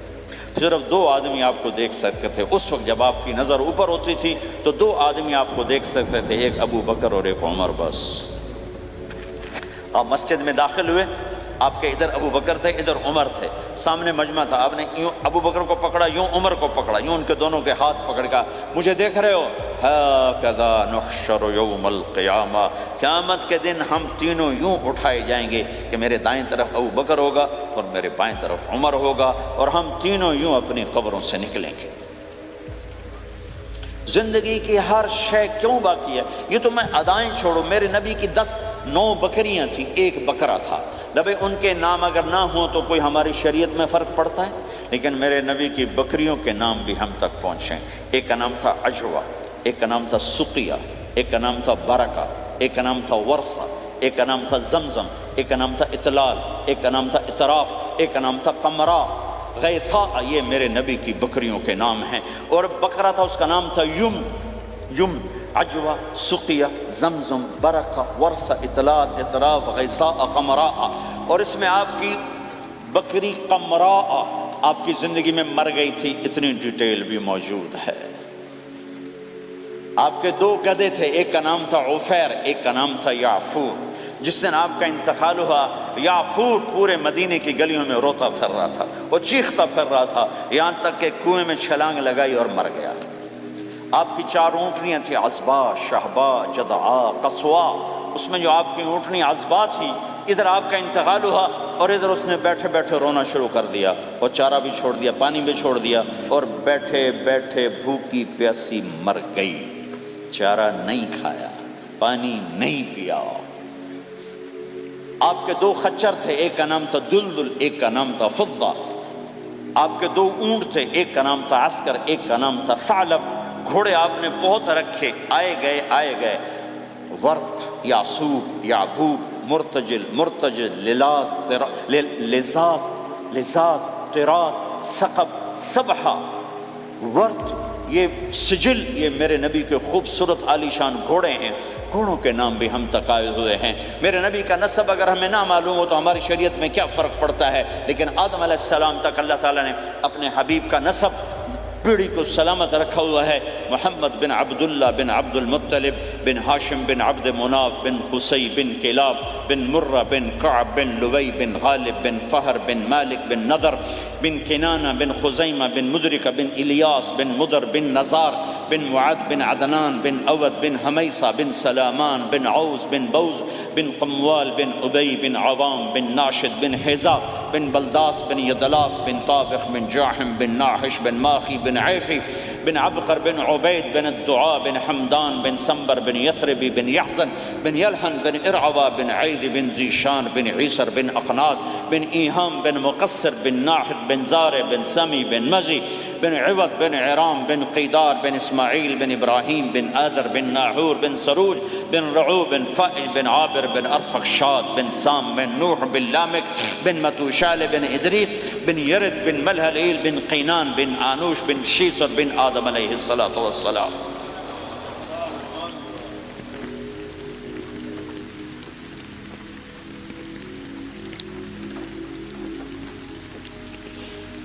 اللہ کا اعلان ہے، جہاں رہو اللہ کے نبی کے طریقوں کو پکڑ کے رہو۔ اللہ تعالیٰ تک پہنچنے کا بس ایک ہی راستہ ہے، ایک ہی راستہ ہے، ایک ہی راستہ ہے، وہ ہے جناب رسول اللہ صلی اللہ تعالی علیہ وسلم کی مبارک زندگی۔ نقل مار لو، نقل مارنے سے پاس ہو نہیں جاتے لوگ۔ ہمارے انڈیا پاکستان میں خوب نقل چلتی ہے، وہ نقل لگاتے ہیں پاس ہو جاتے ہیں۔ میں بھی ذمہ داروں کی اولاد، پڑھنے کا شوق نہیں تھا، ہمیشہ نقل مار کے ہی پاس ہوئے، کیونکہ پڑھنے کا شوق ہی نہیں تھا۔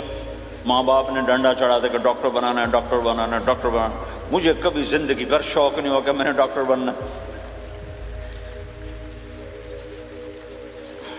بھائیو، اپنے نبی کی نقل اتار، اللہ پاس کر دے گا۔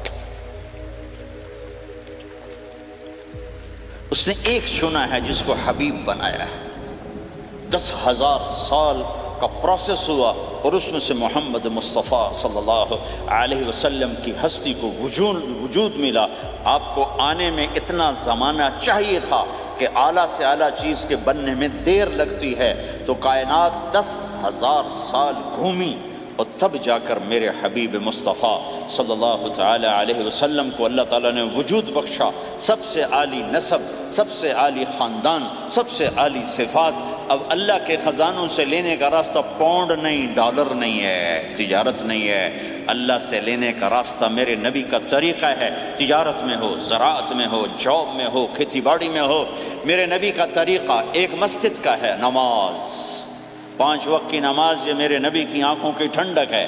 5 وقت کی نماز اس امت کی شان پہچان ہے، اور اللہ تعالیٰ نے پہلی امتوں پر اتنی بڑی مشقت ڈالی کہ ان کی نماز مسجد کے علاوہ کہیں نہیں ہوتی تھی، مسجد میں ہی ہوتی تھی۔ ہمارے لیے کتنی آسانی کر دی، جاب میں ہے، مصلی بچھا، نماز پڑھ۔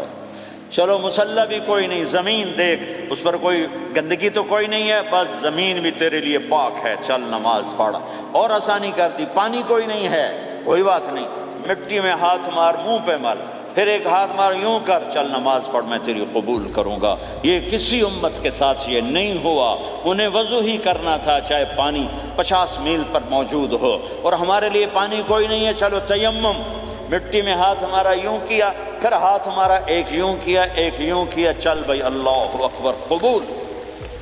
عمار بن یاسر رضی اللہ تعالیٰ عنہ سفر میں تھے، ان کو نہانے کی ضرورت ہو گئی، نائٹ فال ہو گیا، تو انہوں نے سوچا کہ ویسے تو آدمی کو وضو کی ضرورت ہوتی ہے تو خالی منہ پہ ہاتھ مارا اور یوں کونیوں تک، لیکن مجھے تو غسل کی ضرورت ہے، تو خالی اس سے تو کافی نہیں ہوگا۔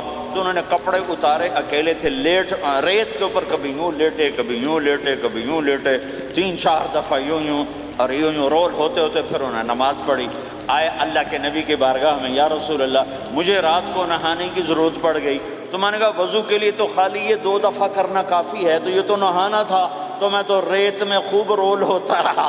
میرے نبی نے انما یکفیک ضربتان، ارے سیدھے بندے عمار، اس کے لیے بھی اتنا ہی کافی تھا کہ تو یوں کرتا اور یوں کرتا اور تو پاک ہو جاتا۔ اللہ نے اس نبی کے طفیل، اس محبوب مصطفیٰ صلی اللہ علیہ وسلم کے طفیل، اللہ نے کیا کیا سہولتیں اور آسانیاں ہمیں عطا فرمائیں۔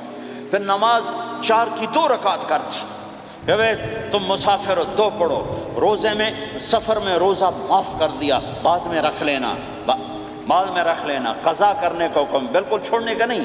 اور کہا کہ بھائی مریض ہو چھوڑ دو، مسافر ہو چھوڑ دو، اور نماز 2 رکعت کر دو، سنتیں چھوڑ دو۔ ابن عمر رضی اللہ تعالیٰ عنہ بیٹھے تھے تو انہوں نے 2 رکعت پڑھ کے بیٹھ گئے، تو ان کے خادم نے کہا سنت نفل نہیں پڑھو گے؟ کہا اگر پڑھنا تو 4 فرض پڑھتا میں، میرے اللہ نے معافی دے دی تو میں کیوں پڑھوں؟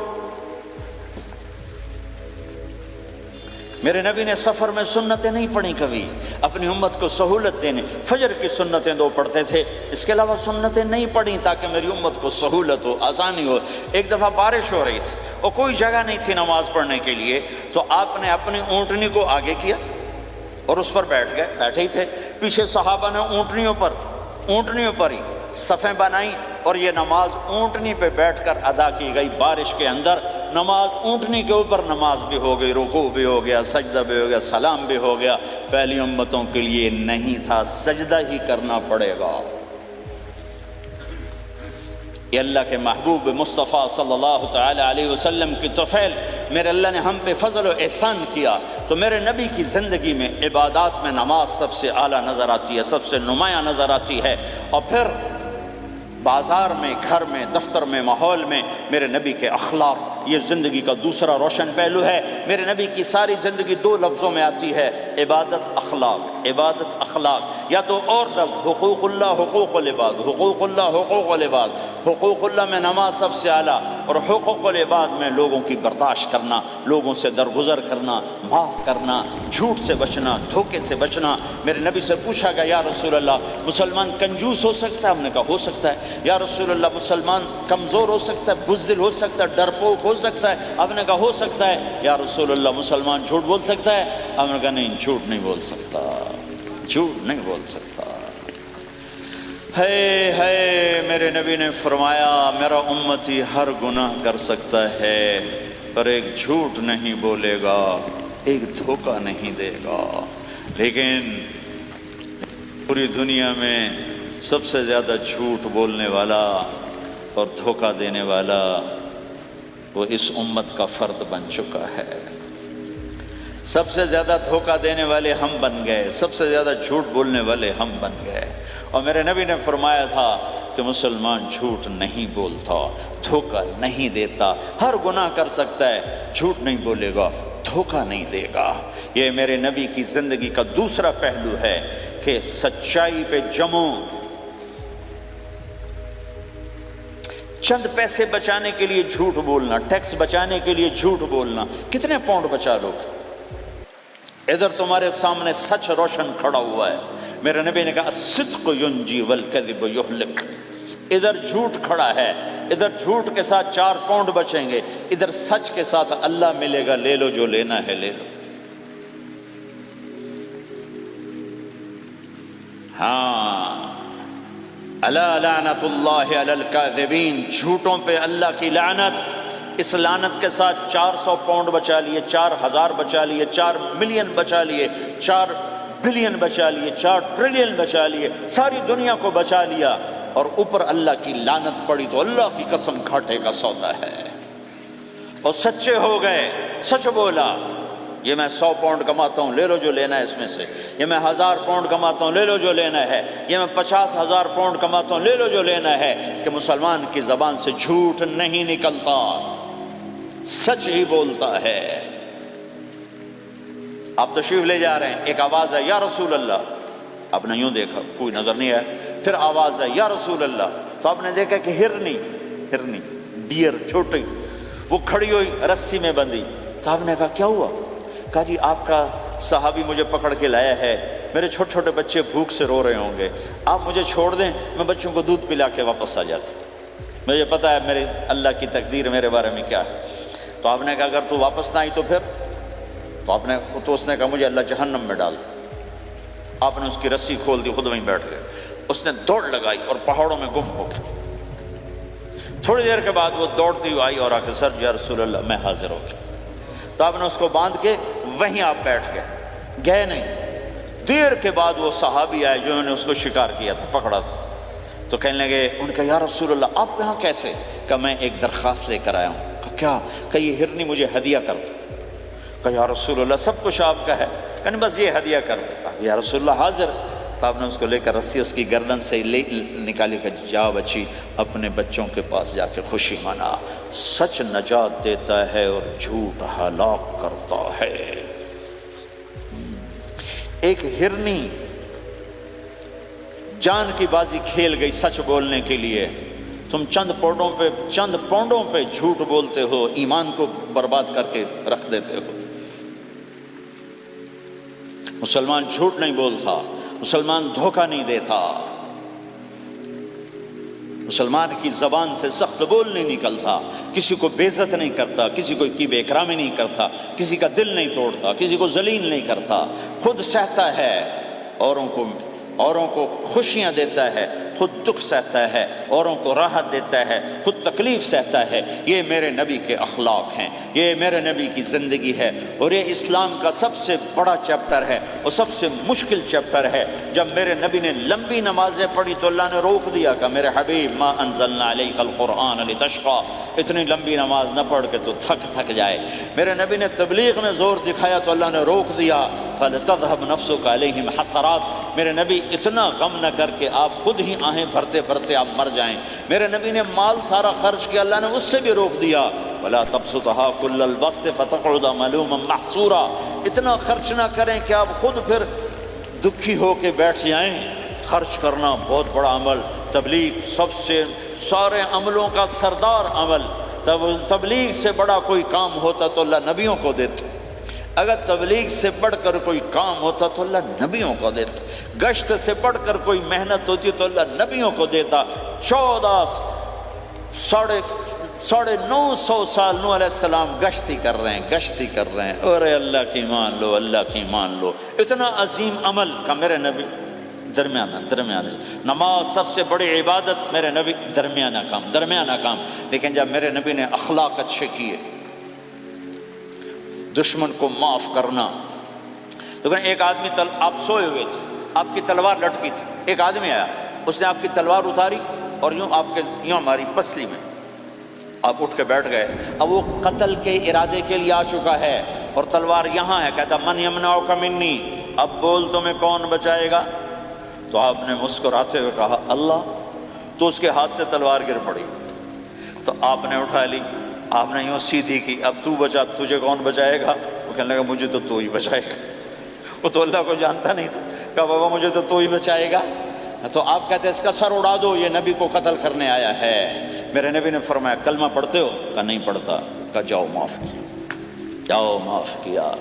یہ میرے نبی کے اخلاق ہیں۔ 20 سال جنہوں نے قتل کے منصوبے بنائے، قتل کے منصوبے، مکہ والے، جب آپ مکہ میں فاتحانہ داخل ہوئے، ابو سفیان سب سے زیادہ آپ کو دکھ پہنچانے والوں میں پیش، تو آپ نے ابو سفیان کو عزت دی۔ جو ابو سفیان کے گھر میں داخل ہوگا اس کو کچھ نہیں کہا جائے گا۔ آپ تو ابو سفیان کو بلا کے سولی پہ لٹکاتے، اور آپ کہہ رہے ہیں جو ابو سفیان کے گھر میں جائے گا اسے کچھ نہیں کہا جائے گا، جو بیت اللہ میں ہوگا اسے کچھ نہیں کہا جائے گا۔ سارا مکہ سامنے، آپ یوں بیت اللہ کا دروازے پر یوں دونوں ہاتھ ایسے ٹکا کے کھڑے تھے۔ پھر آپ نے کہا میں کیا کروں گا اب تمہارے ساتھ؟ تو سہیل بن عمر نے کہا آپ کریم ہیں، کریم کے بیٹے ہیں، تو آپ نے کہا جاؤ میں نے معاف کیا۔ یہ اخلاق آج مٹ چکے ہیں، مردوں سے، عورتوں سے، علم والوں سے، خانقاہ والوں سے، تبلیغ والوں سے، سب زیرو ہوئے پڑے ہیں۔ جب تک یہ اخلاق زندہ نہیں ہوتے اسلامی زندگی قائم نہیں ہو سکتی، اسلامی معاشرت قائم نہیں ہو سکتی۔ اور دین دو چیزوں سے آگے پھیلتا ہے، ایک دعوت اور ایک اخلاق۔ دعوت اور اخلاق۔ دعوت نہیں ہوگی تو اخلاق وہیں پڑے رہ جائیں گے، اخلاق نہیں ہوں گے تو دعوت کوئی قبول نہیں کرے گا۔ میرے نبی نے کتنے معجزے دکھائے مکے میں، نہیں کلمہ پڑھا۔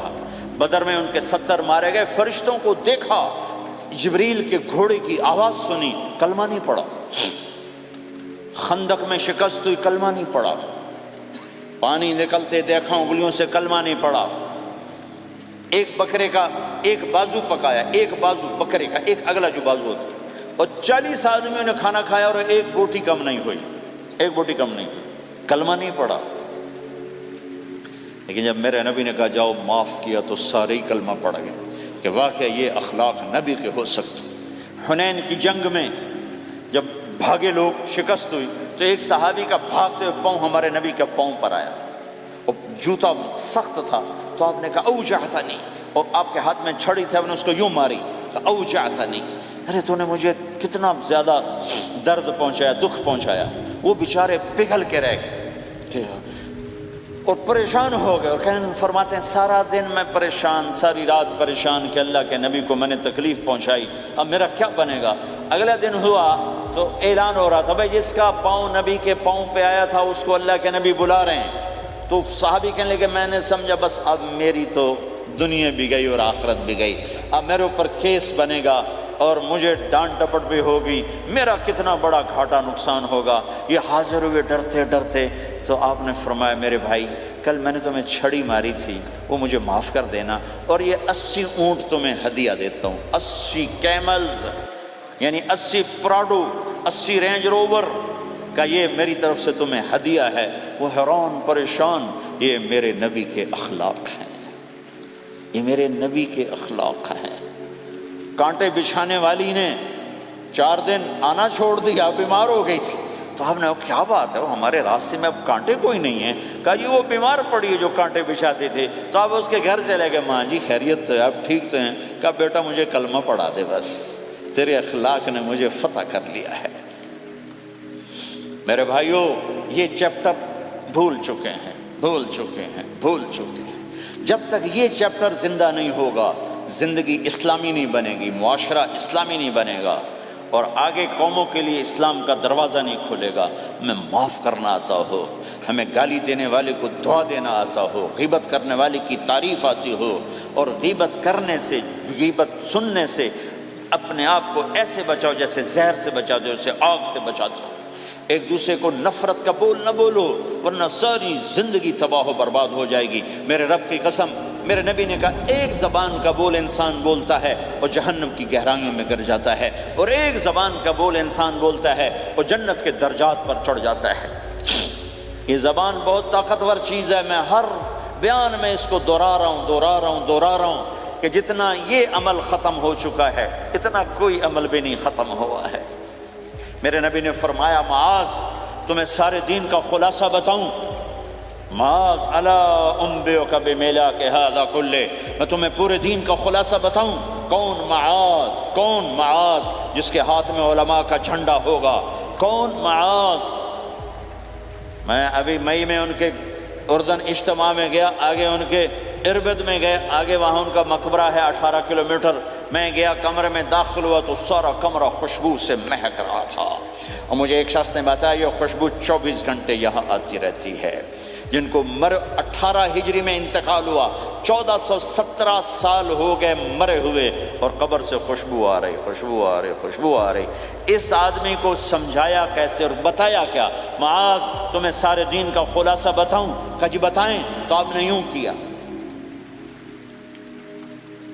اپنی زبان نکالی اور اس کو پکڑا انگلی سے، کہا کف ھذا، معاذ اس زبان پہ قابو پا جا، یہ پورا دین ہے۔ یہ زبان آج کھل گئی ہے۔ حضرت لقمان علیہ السلام کا فرمان ہے، بیٹا میں چپ رہنے پہ کبھی نہیں پچھتایا، میں ہمیشہ اپنے بول پہ پچھتایا ہوں۔ معاذ نے کہا یا رسول اللہ زبان کے بول پہ پکڑ ہوگی؟ کہ تیرا بھلا ہو جائے معاذ، سب سے زیادہ جہنم میں دھکا دینے والی زبان ہوگی۔ اور ایک صحابی ہیں ابو دجانہ۔ کون ابو دجانہ؟ السابقون الاولون من المہاجرین والانصار، اس میں پہلی صف کے صحابہ۔ کون ابو دجانہ؟ جب آپ حج پر گئے تو اپنی جگہ مدینے کا امیر ابو دجانہ کو بنایا۔ ابو دجانہ حج میں شریک نہیں ہوئے، کہ آپ نے اپنی جگہ ان کو اپنا نائب بنا کے وہاں کھڑا فرمایا ابو دجانہ میری جگہ پر مدینے کا امیر ہے، یہ وہ ابو دجانہ ہیں۔ کون ابو دجانہ؟ جو جنگ بدر سے لے کر آخری حج تک ہر سفر میں شریک ہیں،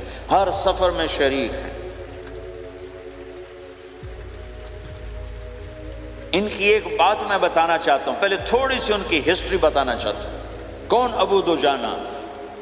احد کی جنگ میں آپ نے تلوار اٹھائی، کہ اس تلوار کو کون لے گا؟ کئی صحابہ کھڑے ہو گئے۔ آپ نے کہا اس تلوار کا حق کون ادا کرے گا؟ سارے بیٹھ گئے، 3 آدمی کھڑے رہے، ایک زبیر بن عوام، ایک عمر بن خطاب، ایک ابو دجانہ۔ ان کا نام ہے سماک بن خرشنہ، سماک بن خرشنہ ان کا نام ابو دجانہ سے مشہور ہے۔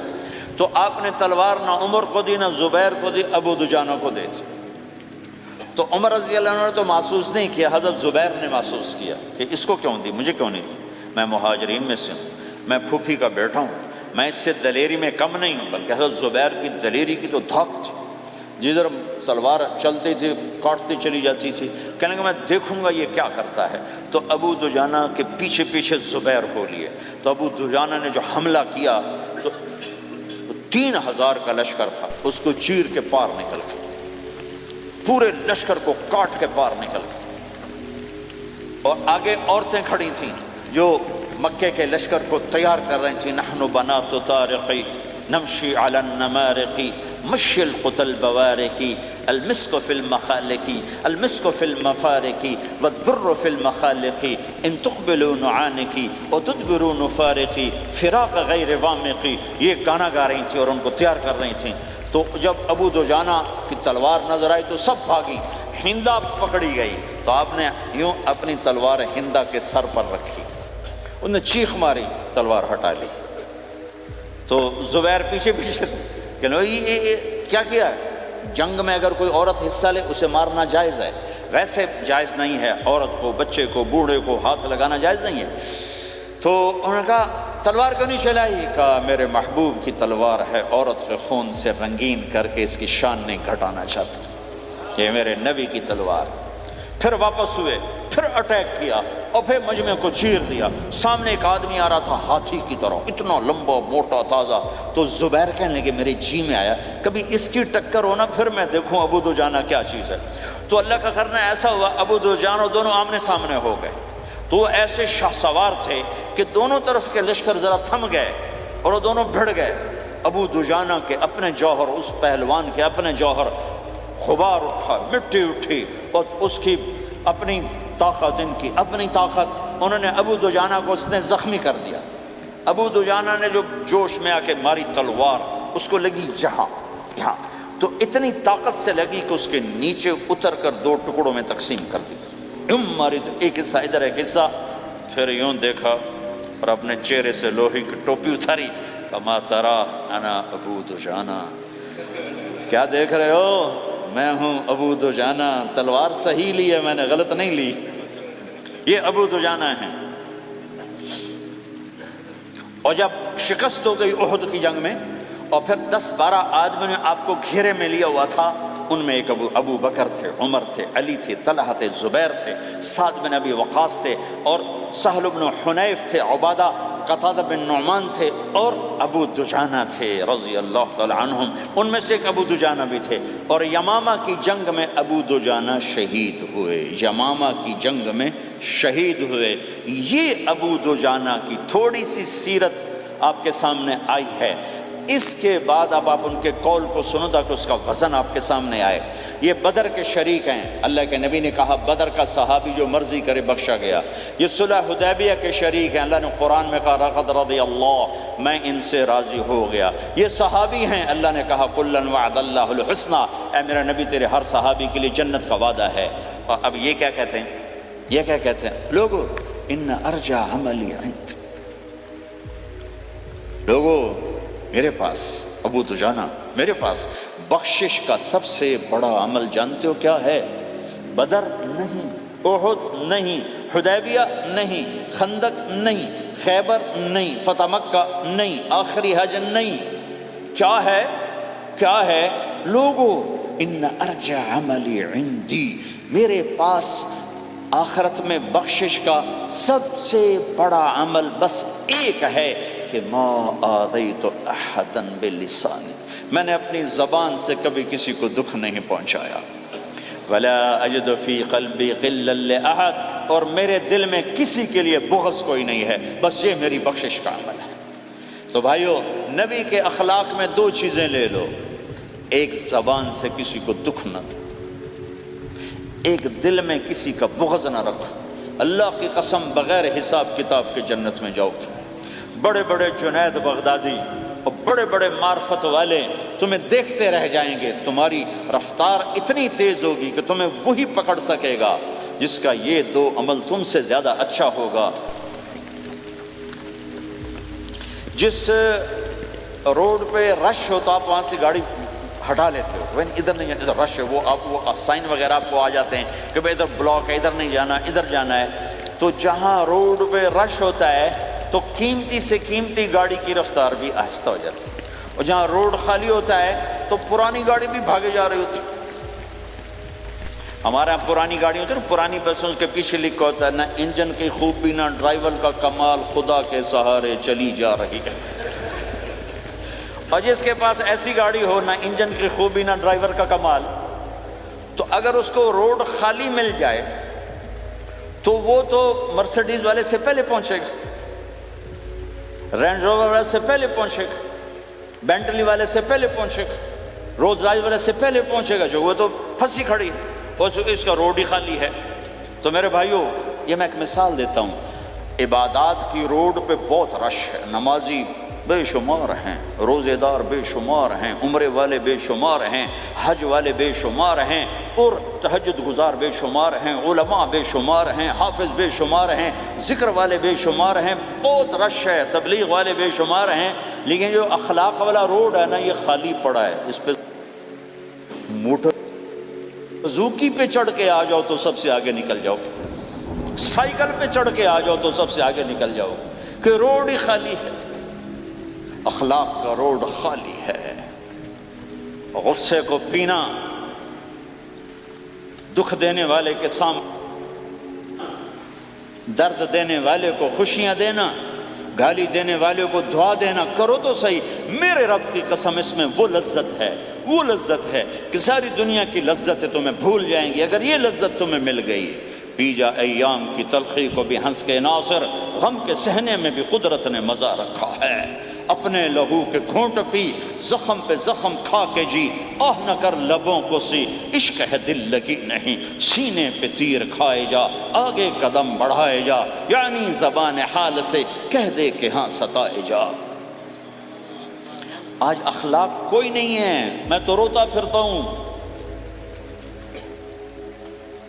تبلیغ میں نکلو نکلو نکلو، خانقاہوں میں ذکر ذکر ذکر، اور مدرسوں میں فقہ فقہ فقہ، کوئی تو اس سبق کو بھی، یا اور بھی دکھ ہیں زمانے میں محبت کے سوا، راحتیں اور بھی ہیں وصل کی راحت کے سوا۔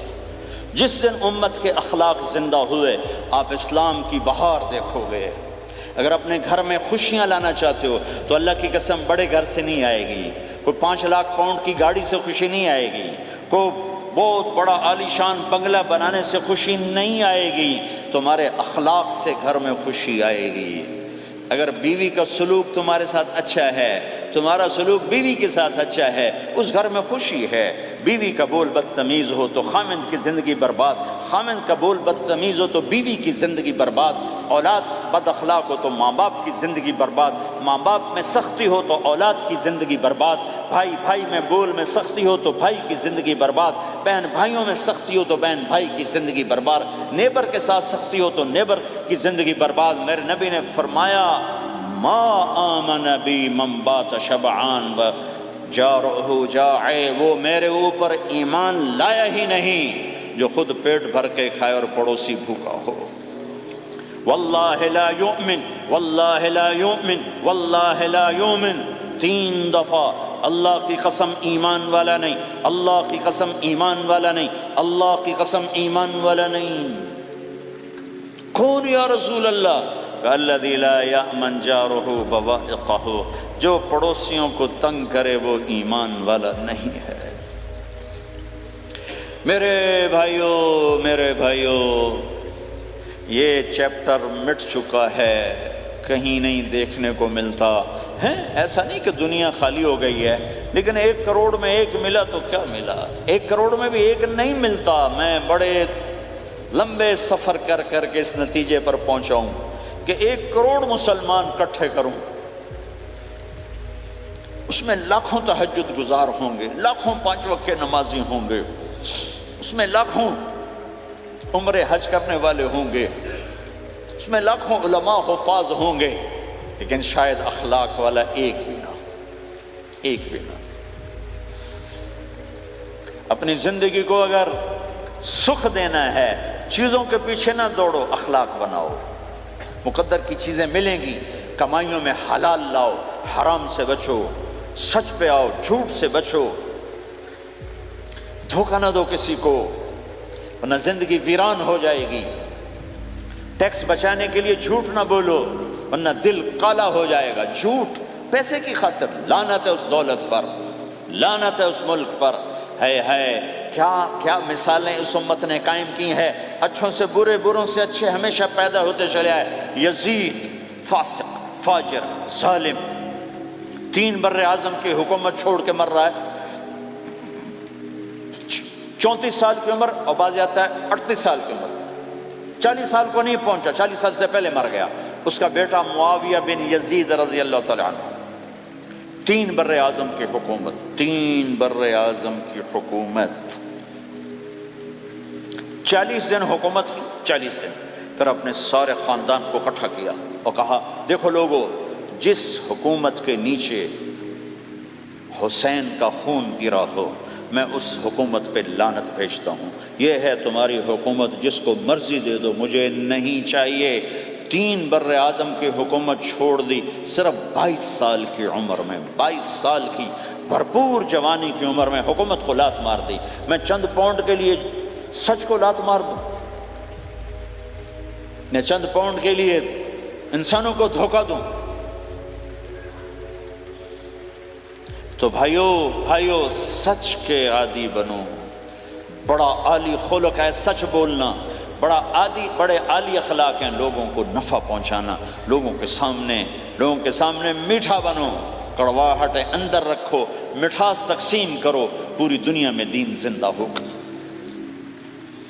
اس نقل و حرکت، یہ دعوت کی نقل و حرکت، میں بولٹن میں آج سے 31 سال پہلے بھی آیا تھا، 20 آدمی نہیں اکٹھے کر سکے تھے ہم، سارے دن کے گشتوں کے بعد۔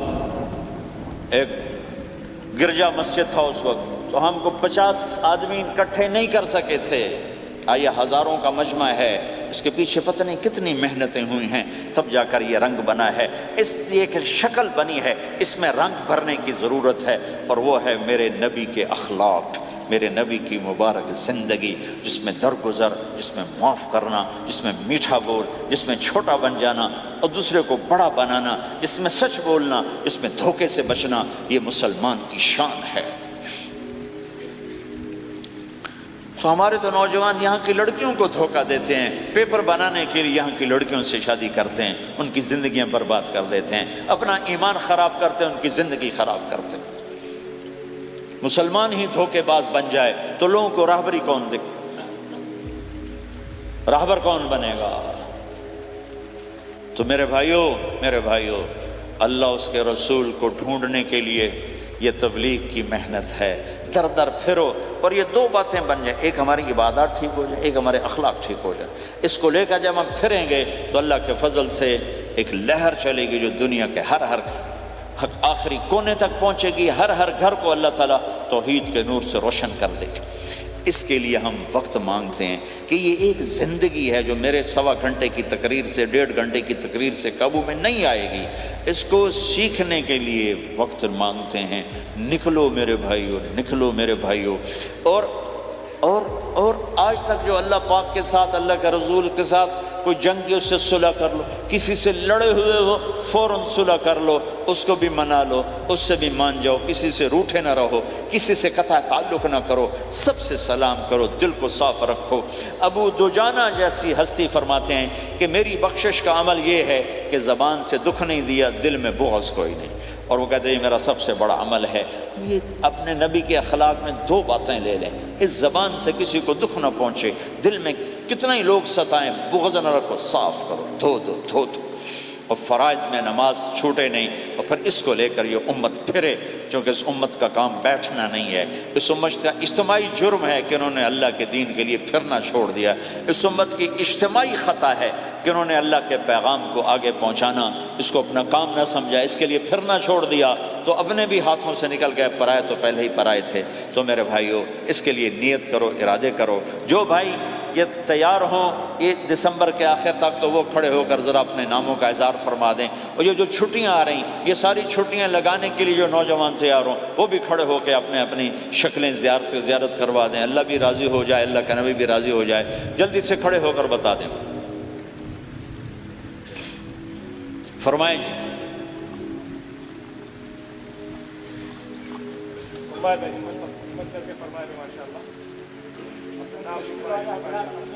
بولو بھائی،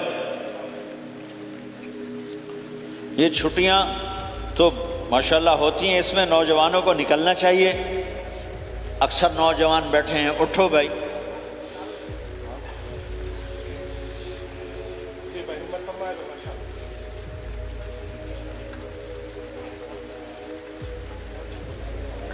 جلدی فرمائیں بھائی، جلدی فرمائیں. ایسے نہیں ہوگا، پہلے 4 مہینے دینا پھر سنو گا. بیٹھ جاؤ، یہاں سوال نہیں کیا جاتا.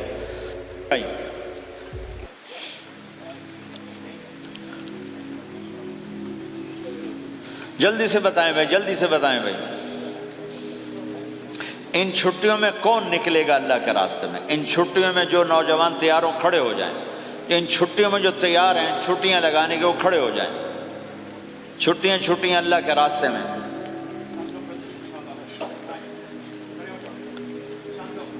ہاں بھائی فرمائیں جی، فرمائیں جی بھائی. اور آپ کے لیے آسان کر دیتا ہوں. آج کیا تاریخ ہے بھائی؟ 22 نومبر. اگلے سال 22 نومبر تک اللہ زندگی رکھے، جو بھائی چلے 4 مہینے کے لیے تیار وہ کھڑے ہو جائیں. 1 سال کے اندر، 1 سال کے اندر انشاءاللہ ہم جائیں گے، وہ بھائی کھڑے ہو جائیں. 1 سال کے اندر انشاءاللہ ہم نے جانا ہے، ترتیب بنانی ہے، وہ کھڑے ہو جائیں. زندگی میں جو کہیں گے ہم نکلیں گے وہ بھی کھڑے ہو جائیں. چلو سارے بیریئر ہٹا دیتا ہوں. لو بھائی سب کی تشکیل ہو گئی. بیٹھ جاؤ بھائی، ماشاءاللہ بیٹھ جاؤ بھائی، بیٹھ جاؤ بھائی، بیٹھ جاؤ.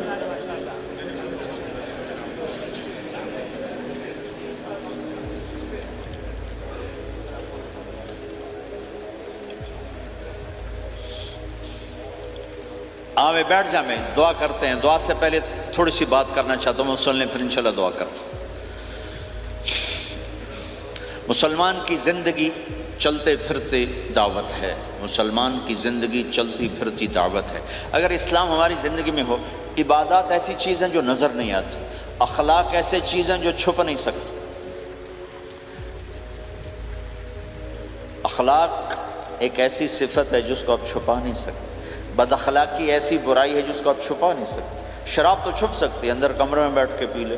روزہ چھپ سکتا ہے، نہیں رکھا کسی کو کیا خبر. نماز بھی چھپ جاتی، نہیں خبر پڑھی ہے کہ نہیں پڑھی.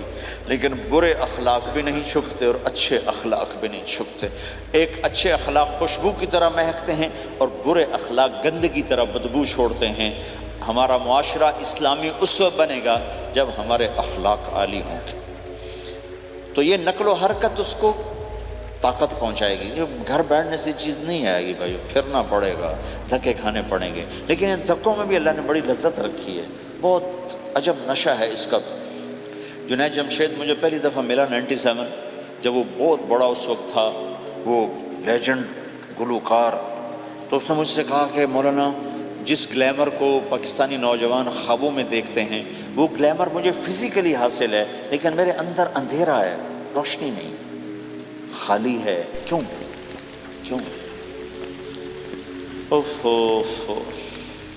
میں نے کہا تمہارے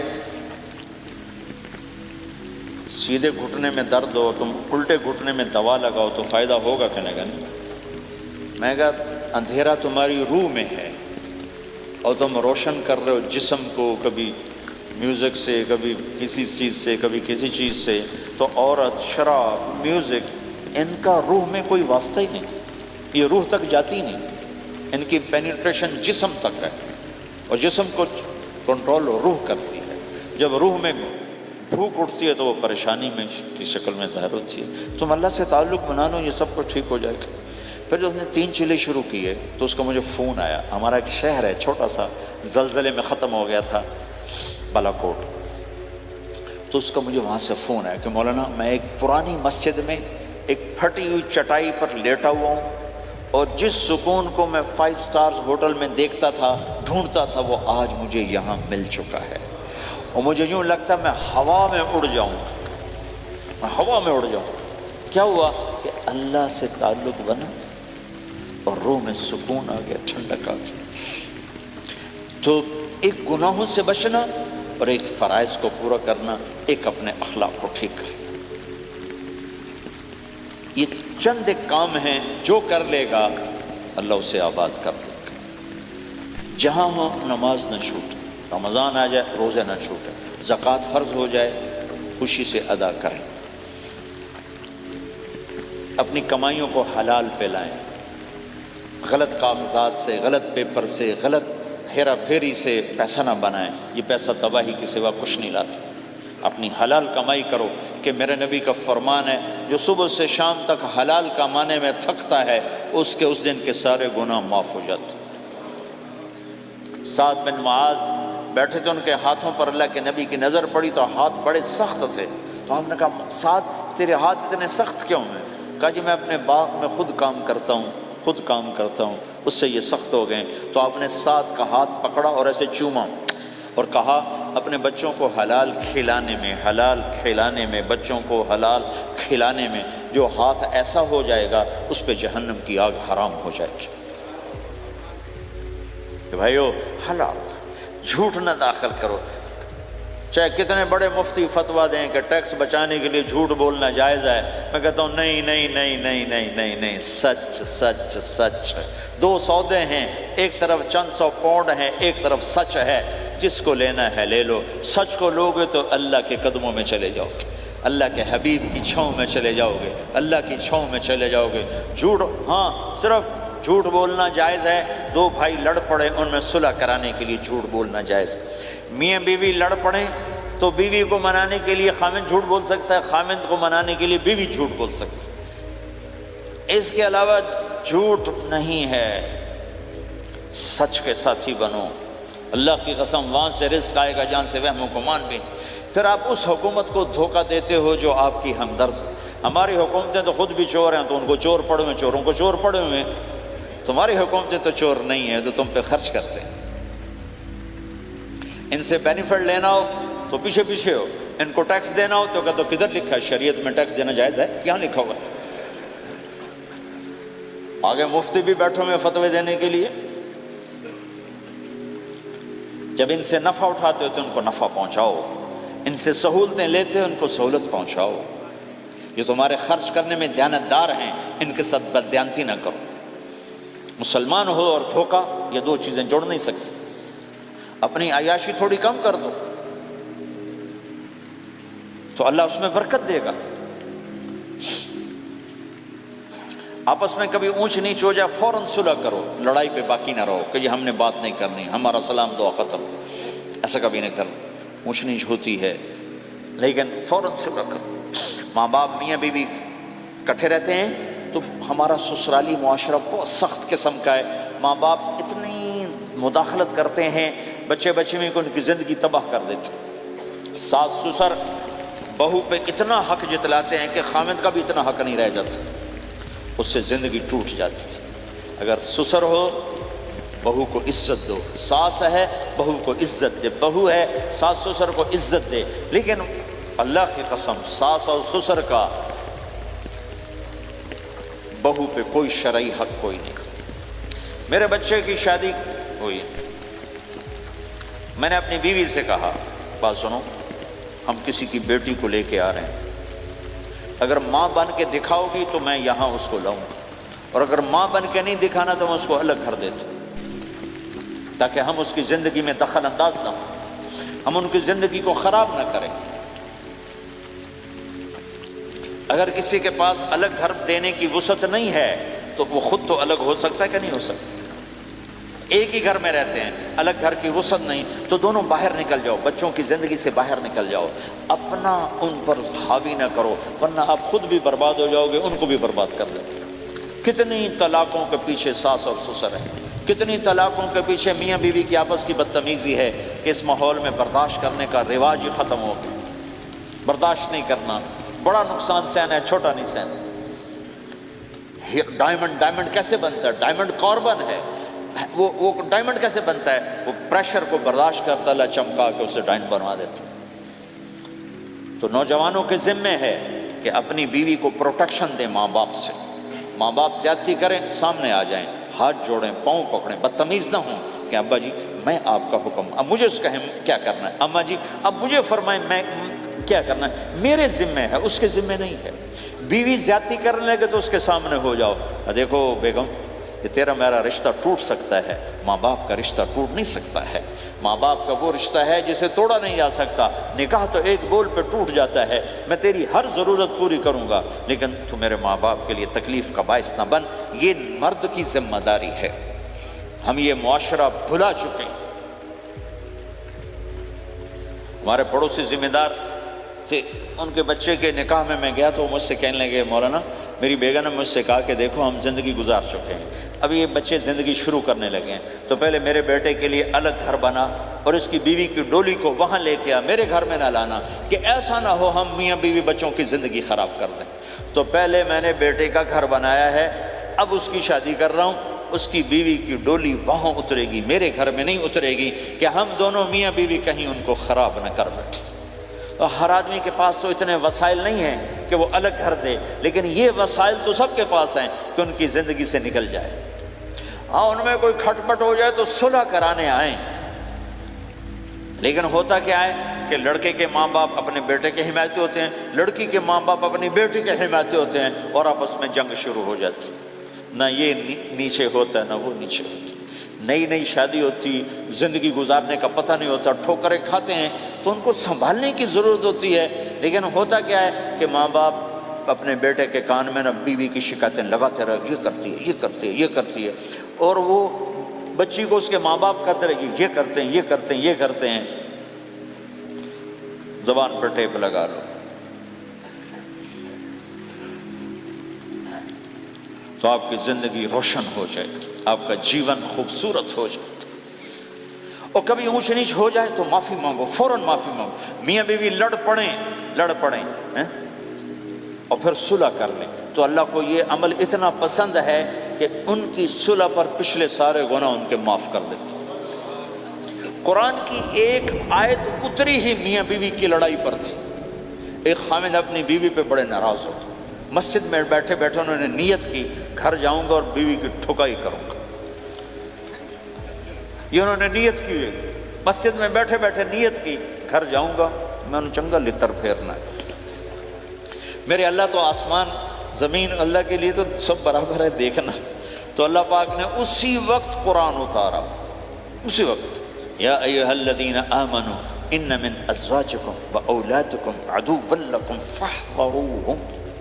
اے ایمان والو، بیوی بچے اولاد، عدوکم نہیں کہا، عدو لکم، بیچ میں لام لائے ہیں یہ بتانے کے لیے کہ عدو اصلی معنی میں نہیں ہے، یہ اس معنی میں ہے کہ اے ایمان والو تمہارا بیوی بچوں کے ساتھ ٹھیا ہو سکتا ہے، کھٹ پٹ ہو سکتی ہے، جھگڑا چھوٹا موٹا ہو سکتا ہے، کیا کرنا ہے؟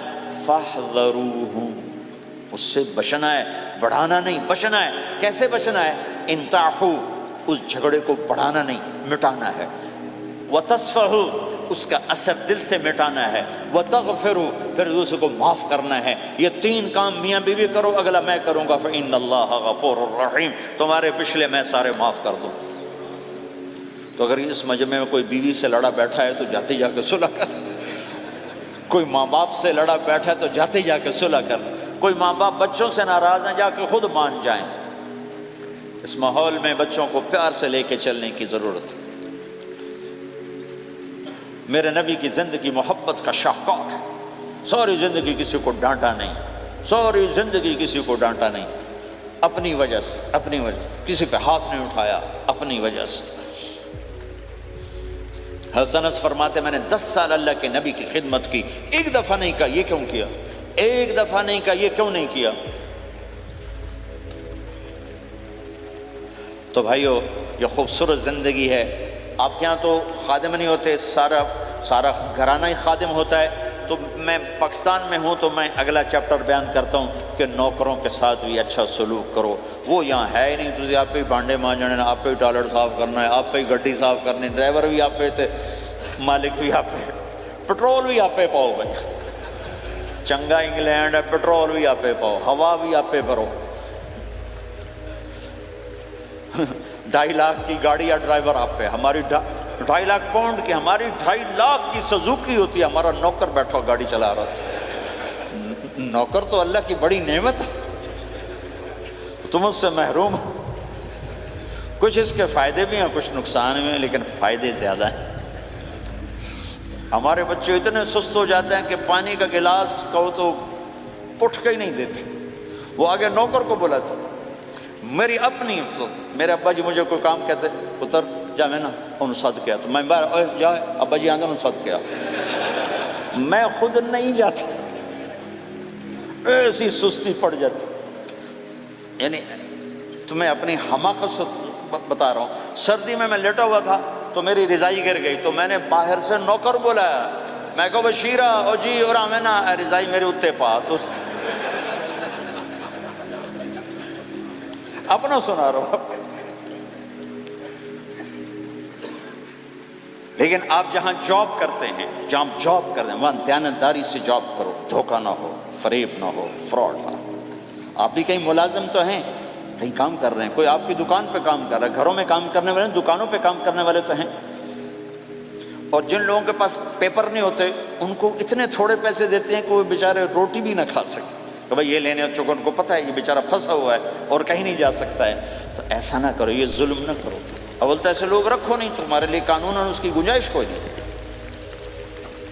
لیکن اگر کوئی اس طرح رکھتا ہے تو پھر یہ ظلم نہ کرے کہ 100 کی بجائے 10 پاؤنڈ دے رہا ہو. بھائی لینے تو لے لو، اس کو پتہ ہے اس بیچارے نے کہیں نہیں جانا. ایسے ظالم نہ بنو. وہ ہمارے یہاں کرائسس چل رہا ہے بہت زیادہ. تو جو بیچارہ پھنس جاتا ہے نا تو اپنی پراپرٹی بیچنے پر آتا ہے تو اس کی 1 کروڑ کی پراپرٹی کے 20 لاکھ لگاتے ہیں. میں گزر رہا تھا مال ٹاؤن میں، ایک دوست کے پاس ٹھہرا تھا، وہ پراپرٹی ڈیلر تھا. تو ہم صبح واک کر رہے تھے تو ایک گھر کے قریب سے گزرے، کوئی 6 کنال کا گھر تھا. مجھ سے کہنے لگا مولانا اس گھر کی قیمت ہے 24 کروڑ. 24 کروڑ کا گھر ہے فزیکلی، لیکن اس کا مالک پھنس چکا ہے قرضوں میں. اب اس کو بیچنا چاہتا ہے تو 18 کروڑ سے اوپر 1 پیسہ نہیں کوئی لگا رہا. اور یہ اس بیچارہ بیچے گا، یہ 8 کروڑ کا لاس لے کر 6 کروڑ کا لاس لے کر بیچے گا چونکہ یہ پھنس چکا ہے. میں نے کہا اگر میرے پاس پیسے ہوتے تو میں اس کا 24 کروڑ کا گھر لیتا 30 کروڑ کا، کہ 24 کروڑ اس کے قرضے میں جاتے اور 6 کروڑ سے اپنا الگ کاروبار کر لیتے. مسلمان تو مظلوم کی مدد کرتا ہے، مسلمان تو دکھی کی مدد کرتا ہے، نہ کہ مصیبت زدہ کو اور لوٹ لینا. مرے نو مارے شاہ مدار، یعنی مصیبت زدہ پر اور مصیبت ڈالنا. بھائیو یہ وہ خوبصورت اخلاق ہیں، اپناؤ گے اللہ چمکائے گا، اللہ اس جہان کی عزت دے گا. اور ایک آخری میری بات ہے، بہت بڑا مجمع ہے، بہت سارے نوجوان نظر آ رہے ہیں. آج تک جو اللہ رسول سے جنگ کی اس سے صلح کر لیں، جو گناہ کی اس سے معافی مانگ لیں. ادھر ہم معافی مانگیں ادھر اللہ معاف کر دے گا، ادھر ہم توبہ کریں گے ادھر اللہ معاف کر دے گا. اور آپ تو ماشاءاللہ سارے بہت اچھے بیٹھے ہوئے ہیں. میرا ایک شاگرد ہے مولوی امجد، کراچی میں امام مسجد. اس کے پڑوس میں ایک عورت تھی، وہ لڑکیاں سپلائی کرنے کا کام کرتی تھی. کتنا ذلیل کام ہے. اور سال سے اس کے بیٹے سے اس میرے شاگرد نے دوستی لگائی اور میرے بیان کی کیسٹ دے دی. کہا بھائی یہ سن لینا، میرے استاد جی کی کیسٹ. اس نے گھر میں جا کے لگا لی. اس کی ماں چلتے پھرتے کانوں میں آواز پڑ رہی ہے. آخر وہ آ کے بیٹھ گئی، کہنے لگی سنا، مجھے بھی سنا. تو اس نے سارا سنا، پھر کہا دوبارہ سنا، پھر سنا، کہا دوبارہ سنا، پھر سنا. تو کہنے لگی یہ کون ہے؟ کہا پتہ نہیں کون. تمہیں کس نے دی؟ کہا یہ امام مسجد نے. تو میں بچے کا ہاتھ پکڑا اور آ گئی دروازے پر. اس وقت لوگ تراویح پڑھ کے باہر نکل رہے تھے. کہنے میں نے امام صاحب سے ملنا ہے. وہ آ گئے. کہا جی یہ کیسٹ آپ نے دی؟ کہا جی. یہ کون ہے؟ کہا میرے استاد ہیں. کیا نام ہے؟ طارق جمیل. اچھا. انہوں نے توبہ کی بڑی بات بتائی ہے، تمہیں پتہ ہے نا میرا کیا کام ہے؟ کہا میری توبہ قبول ہو سکتی ہے؟ کہا کیوں نہیں اماں جی ہو سکتی. کہا ٹھیک ہے پھر میں اللہ کو گواہ بناتی ہوں میری توبہ. اور اس نے مسجد میں آنا شروع کر دیا تراویح میں. 5واں روزہ ہے اور دعا مانگتی ہے اللہ اگر میری توبہ قبول ہے تو مجھے اپنے پاس بلا لے. یا اللہ اگر میری توبہ قبول ہے تو مجھے اپنے پاس بلا لے. 29ویں روزے سجدے کی حالت میں اللہ نے اٹھا لیا. ساری زندگی کام کیا؟ لڑکیوں کی سپلائی، اتنا بدترین کام. اور موت آئی رابعہ